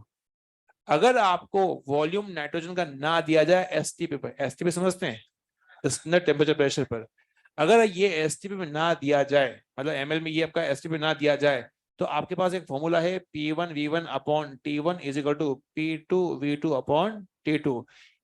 ये आपका जो है ये आपका एक गिवन कंडीशन है ना, गिवन कंडीशन दी जाएगी। और ये जो है आपका वो है STP पर, क्या है STP पर। STP पर V2 हमें निकालना है। T2 जो है 0 डिग्री सेल्सियस मतलब 273 केल्विन है, और P2 जो है वो है 760 mm, 760 समझते हो प्रेशर है वो। तो यहाँ पे ये तीन वैल्यू दी जाएगी, उससे हम लोग यहाँ से ये P2 और T2 हमें पता है, तो V2 को हम यहाँ से निकाल सकते हैं। मैंने अगर N2 मान लो, इस क्वेश्चन में अगर आपको N2 का वॉल्यूम दे रखा है STP पर, किसी कंपाउंड का किसी चीज का अगर हमें वॉल्यूम पता है तो क्या उसका हम मोल निकाल सकते हैं, कैसे निकाल सकते हैं बताइए। हाँ, वॉल्यूम निकालने के लिए बच्चों हम लोग क्या करेंगे, इसमें इसको डिवाइड करेंगे 22,400, अरे हाँ ना, तो मोल निकल जाएगा। अगर मोल निकल गए तो बच्चों क्या मास निकाल सकते हैं, कैसे निकाल सकते हैं। हाँ, इसको हम मोलर मास, तो N2 का मोलर मास कितना होता है 28, अरे हाँ ना। तो 28 से इसको मल्टीप्लाई कर देते हो ना, यहाँ पे इसके अंदर इसका निकल गया मास। जब किसी कंपाउंड का मास निकाल गया तो परसेंटेज निकालना आसान है। इस पूरे को आपने क्या करना है, आपको इसका निकालना, परसेंटेज निकालना है, तो उसके लिए क्या करेंगे, मास ऑफ नाइट्रोजन को डिवाइड करेंगे सैंपल के मास से। किसके डिवाइड करेंगे, सैंपल के मास से, उसको 100 से हम लोग मल्टीप्लाई कर देंगे तो निकल जाएगा परसेंटेज। क्या यहाँ तक कौन सा समझ आपको आया? मैंने उसकी पूरी गणित नेक्स्ट साइड में सारी दे रखी है, 2 क्वेश्चन में दिए, दोनों के मैंने आंसर विद सॉल्यूशन रखे हैं ताकि आपको ये बात समझ में आपको आए। अगेन मैं रिपीट कर रहा हूँ, एसटीपी पे वॉल्यूम नाइट्रोजन का दिया जाएगा या निकालना पड़ेगा। उसके बाद मोल निकाल सकते हैं, अगर वॉल्यूम पता है तो मोल से तो हमारा मास निकल जाएगा, मास से हमें निकालना होगा परसेंटेज। इसी तरीके से सबसे टफ दोनों नाइट्रोजन के दोनों कंपाउंड थे, मैंने आपको बता दिए। अब इसमें कार्बन, ऑक्सीजन और हेलोजन सल्फर के भी एस्टिमेशन रखे गए हैं। मैं सबसे लास्ट में कार्बन और ऑक्सीजन, मैंने कहा वो काफी आसान है, तो मैं वहां पे एक कॉन्सेप्ट बताकर एक क्वेश्चन सोल्व करते हैं, अपना लास्ट होगा ना। बात करते हैं नेक्स्ट। चलिए, इसके अंदर मैंने इसका सॉल्यूशन रखा हुआ, ये वाला, एक मिनट रुके हैं, ये सब कुछ मैंने बना के दिए ताकि आप एक बार घर जाएंगे प्रैक्टिस प्रैक्टिस करेंगे। नेक्स्ट, एगो क्वेश्चन है, उसका आंसर भी दे दिया है, सॉल्यूशन दे रखा है, किसी प्रकार का डेस्परेशन होने की जरूरत नहीं है। आगे चल, ये पूरा सॉल्यूशन रखा हुआ है। नेक्स्ट ना, यहाँ पे रुको, इधर क्वेश्चन ऐसा आता है, मैंने, रुको एक मिनट, जेल्डार ड्यूमास में थोड़ा समय लगता है समझने में। जेल्डार का तो आसान है, लॉ ऑफ इक्विवेलेंस से। ड्यूमास के अंदर भी हमने कॉन्सेप्ट समझ लिया, उसकी कैलकुलेशन जो है वो एग्जामिनेशन में बहुत आराम, नॉर्मल वैल्यू देता है, आराम से कट कटा जाएंगे। इसके अलावा कार्बन, ऑक्सीजन और हेलोजन और सल्फर का जो भी है वो आसान। कैसे आसान है, मैं आपको एक करके बता रहा हूँ कि बाई चांस किसी भी कंपाउंड में अगर आपको सी कार्बन और ऑक्सीजन का पता लगाना हो कि कितना परसेंटेज है, तो उसका हम करते हैं कंबजन। कंबजन मतलब समझते हो, उसको बर्न कर रहे हैं, क्या कर रहे हैं, बर्न कर रहे हैं। किसी कंपाउंड का आप उसको बर्न करते हो तो क्या निकलता है, कार्बन का क्या निकलता है, CO2, पानी का क्या निकलता है आपका, एक H, हाइड्रोजन और ऑक्सीजन क्या होंगे, H2 को हम बाहर निकलेंगे। मान लेते हैं, मान लो यहाँ पे निकला CO2, और CO2 को मैंने मेजर किया, तो लेट से मैंने कहा इसका आया 0.8 ग्राम। कितना आया, 0.8 ग्राम फॉर एग्जाम्पल, है ना। अब मेरे पास यूनिटरी मेथड है। यूनिटरी मेथड क्या है कि CO2 का एक मोल का मास कितना होगा, 44 ग्राम CO2 के अंदर कितने ग्राम कार्बन है, क्या 12 ग्राम कार्बन है? अरे है ना, CO2 का मास हो गया 44, इसमें कार्बन एक मोल है, कार्बन एक मोल है, तो कार्बन का मास कितना हो गया 40 ग्राम, 12 ग्राम। तो यहाँ पे मुझे मास कितना मिला, 0.8 ग्राम। अरे है ना, 0.8 ग्राम CO2 के अंदर यहाँ पर मुझे कार्बन का मास कितना होगा, तो 12/44 इंटू 0.8। अरे हाँ, है ना। मुझे यहाँ बच्चों कार्बन का मास मिल चुका है, कार्बन का मास मिल गया, क्या मैं अब इसका परसेंटेज निकाल सकता हूँ? तो यहाँ पे पूरा मास कैसे डिवाइड करूंगा, मैं सैंपल से डिवाइड करूंगा, उससे सैंपल निकालना है, परसेंटेज निकालना है, क्या निकालना है। आज लास्ट क्वेश्चन देखते हैं इसके अंदर। नेक्स्ट, इसको थोड़ा सा बड़ा करना, हाँ ठीक है, सही है। क्वेश्चन ये है कि एक ऑर्गेनिक कंपाउंड, उसका मास दे रखा है, सैंपल का दे रखा है, और उसने क्या किया, लेट से 0.88 ग्राम कार्बन दे रखा है CO2, और फिर H2 दे रखा है, और मेरे को यहाँ पे कार्बन और हाइड्रोजन का निकालना है परसेंटेज। क्या निकालना है, परसेंटेज। ठीक है, पहले निकालते हैं CO2 का। मैंने फॉर्मूला लिखा है, लेकिन फॉर्मूला आया कैसे पहले समझ लेते हैं कि ये हमने लिखा 44 ग्राम CO2 कंटेन कितने ग्राम कार्बन है, 12 ग्राम कार्बन है। अरे हाँ, है ना।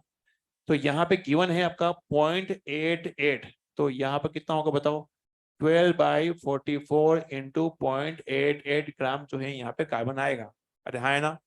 कितना आएगा बताओ, कट जाएंगे ये, तो ना इसको यहाँ पे ये कर दो, तो ना ये आपका आ जाएगा, ये आपका आ जाएगा 2 आपका आ जाएगा। अरे हाँ, है ना। कितना आ गया, ये 0.24 ये ग्राम आपका आ जाएगा, ये आ गया कार्बन आ गया।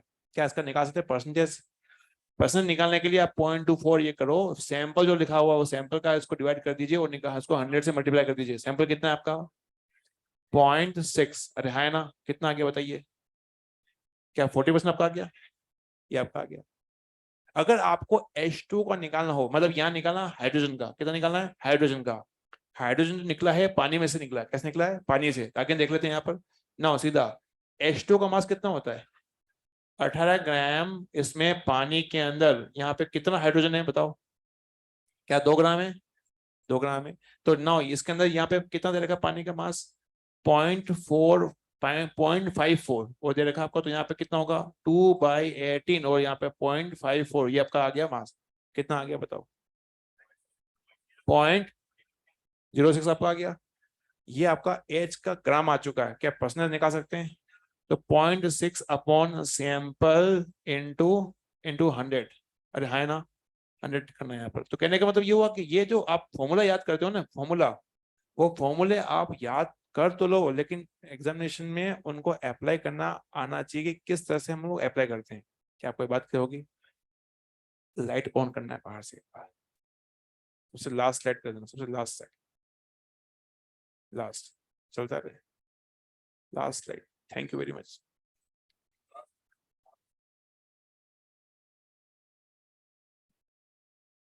और केबल क्यों तोड़ रहे हो? नीचे जो है आवाज आएगी ना। नाउ दो बातें आपसे करनी है। दो बातें क्या है सुन लो, खास बातें। दो बातें ये हैं कि आप लोग अब जब ऑर्गेनिक पढ़ना शुरू करेंगे तो उसमें एक दिक्कत मोस्ट कॉमन है, वो ये है कि उसमें चीज़ों ओवरलैप हो जाती है। मतलब आप याद करते हो रोजनमून रिएक्शन, आपको याद आएगा आपका यह लिंडा कैटलिस्ट, रीमा रिएक्शन याद करूंगा आपको आएगा फिल्डक्राफ्ट रिएक्शन, आपको याद ऐसा होगा। एक्वस की ओर देखोगे तो आपको एल्कोहलिक की ओर याद आएगा, एल्कोहलिक की ओर देखोगे तो जिंक जैसे याद आपको आएगा। ऐसा होता है। देखिए ये ऑर्गेनिक की जो कहानी है उसमें बार बार रिपीटेशन मांगता है। तो सबसे आसान तरीका है वो बता दूं, आसान तरीका ये है कि अगर आपको कोई चीज आप पढ़ रहे हो तो कोई रिएजेंट आया उसको लिखना है, उसका काम लिखो। एक एक दो तीन कागज की एक बना दो, शीट बना दो। बहुत से बच्चों ने बनाई है आपके अंदर, उन्होंने बताया भी मुझसे। तो रिएजेंट के सामने काम लिख दो। हार्ड मुश्किल से मुश्किल 50-60 रिएजेंट हैं, उनका वो काम लिखोगे। बार बार वही रिपीट होते रहेंगे तब वो याद हो जाएगा। पहली चीज, आपको अपने नोट्स अच्छे से याद करने हैं। उसके बाद आपको एनसीईआरटी पढ़नी चाहिए, ये मेरी आपको एडवाइस है। अगर आप, अच्छा इसमें एक और खास बात, अगर आपके नंबर 500 से कम है तो आपको एनसीईआरटी पढ़ने की जरूरत नहीं है, आप नोट्स पढ़ो। क्योंकि एनसीईआरटी पढ़ने से फायदा ये होता है कि आपको एक भी क्वेश्चन गलत नहीं होगा। आपके नंबर 500 के तकरीबन हैं या उससे नीचे हैं, तो आप, मेरी ये एडवाइस है कि नोट्स अच्छे से याद कर लो, बढ़िया से सब कुछ बढ़िया से हो जाए, फिर समय मिलता है तो पढ़नी है एनसीईआरटी। भाई अपन इस बात को इंश्योर करें कि मेरे नंबर किसी तरीके से 600 तक आ जाए। भाई बात समझ रहे हो? अगर आपके नंबर 650 से ऊपर आ रहे हैं और आप किसी भी क्वेश्चन में रिस्क नहीं लेना चाहते हो तो आप एनसीईआरटी पढ़ो, तो बात आती है समझ में, बात आती है, थोड़ी सी क्लैरिटी होती है। लेकिन फिर भी मेरा मानना ये कि नोट्स पढ़ें, 3 से 4 बार घोट के पी जाओ, उसके बाद एनसीईआरटी बहुत जल्दी हो जाएगी। आप नोट्स पढ़ोगे नहीं, उसको समझोगे नहीं, आप एनसीईआरटी खोलेंगे तो होगा क्या कि वो चीज आपको और समय लेगी, टाइम कंज्यूम करेगी और बहुत अच्छे से समझ में नहीं आएगा। नोट्स पढ़ने हैं पहले, फिर एनसीईआरटी पढ़नी है। कि यहाँ तक बात क्लियर हो रही? आपको अगर ऑर्गेनिक में फिर भी दिक्कत आती है तो आपको मॉड्यूल को अच्छे से सोल्व करना चाहिए और ज्यादा से ज्यादा क्वेश्चन करने चाहिए। जैसे मुझे लगता है कि हम लोगों ने जितने क्वेश्चन किए, तो कई रिएजेंट तो जब आपके सामने क्वेश्चन में आए तो आपको चमका कि अरे हाँ ऐसा होता है, अरे हाँ है ना, कि अच्छा ऐसा होता है। एक्वस केओच काम SN2 करना होता है, एल्कोलिक के काम एल्कोलिक केओच काम होता है, E2 रिएक्शन करना होता है। तो कई सारे रिएजेंट का यूजेस आप लोग क्वेश्चन के थ्रू समझ पाएंगे तो बेहतर है। मैं एडवाइस करूंगा कि एलन के प्रीवियस के जो क्वेश्चन है उसका आप सोल्व करें, तो बहुत सारे रिएजेंट अपने को ऑटोमेटिक याद हो जाएंगे। क्या यहाँ तक बात क्लियर हो रही है? यहाँ से जाने के मतलब अभी जब मैं अपना सिलेबस खत्म हो जाएगा, जो जिन बच्चों ने अभी मॉड्यूल नहीं किया है या क्वेश्चन बाकी रह गए हैं, तो मैं मंडे से थर्सडे तक यहीं डाउट काउंटर पे बैठा हुआ हूँ। तो आप लेके आ सकते हैं, पूछ सकते हैं। और फिर अगर अभी भी नहीं कर पाओगे तो फिर मैंने कहा एक ग्रुप बना देना, उसके अंदर आप अपने कुछ क्वेश्चन पूछ सकते हो, कुछ क्वेश्चन पूछ सकते हो। ऐसा नहीं होगा कि तुम जो है फोटो भेज दो खचाक खचाक, ये 10 क्वेश्चन बता दो जो। भाई ऐसा मत करो, दया करना थोड़ी बहुत। क्या यहाँ तक बात क्लियर हो रही है? तो दोनों बातें मैंने क्लियर कर दी, बहुत ही अच्छा रहा। थोड़े से तुम अनडिसिप्लिन तो हो, मान लो, डिसिप्लिन थोड़ा हो जाओ जीवन में। अब इसमें ऐसा भी है, कुछ लोग बहुत बढ़िया पढ़ाई करते हैं, डिसिप्लिन है, लेकिन सब चारों तरफ जो है ऐसे लोग भी हैं जो हु कर रहे हैं, तो वो भी जो हु कर रहा है। तो थोड़ा सा कंट्रोल रहना। भाई ऐसा काम क्यों करें, हम फन कर सकते हैं लेकिन ऐसा काम नहीं करना कोई बाहर से आके डांटे या दो बातें ऐसे बोला कि जो हमें चुप जाए। तो ध्यान रखना है आपको। मेरी बात क्लियर हो रही है? बहुत ही अच्छा लगा। ईश्वर करे आप सबका बहुत अच्छे रिजल्ट आए और फिर अपन व्यक्ति सेलिब्रेशन मिले। चलिए।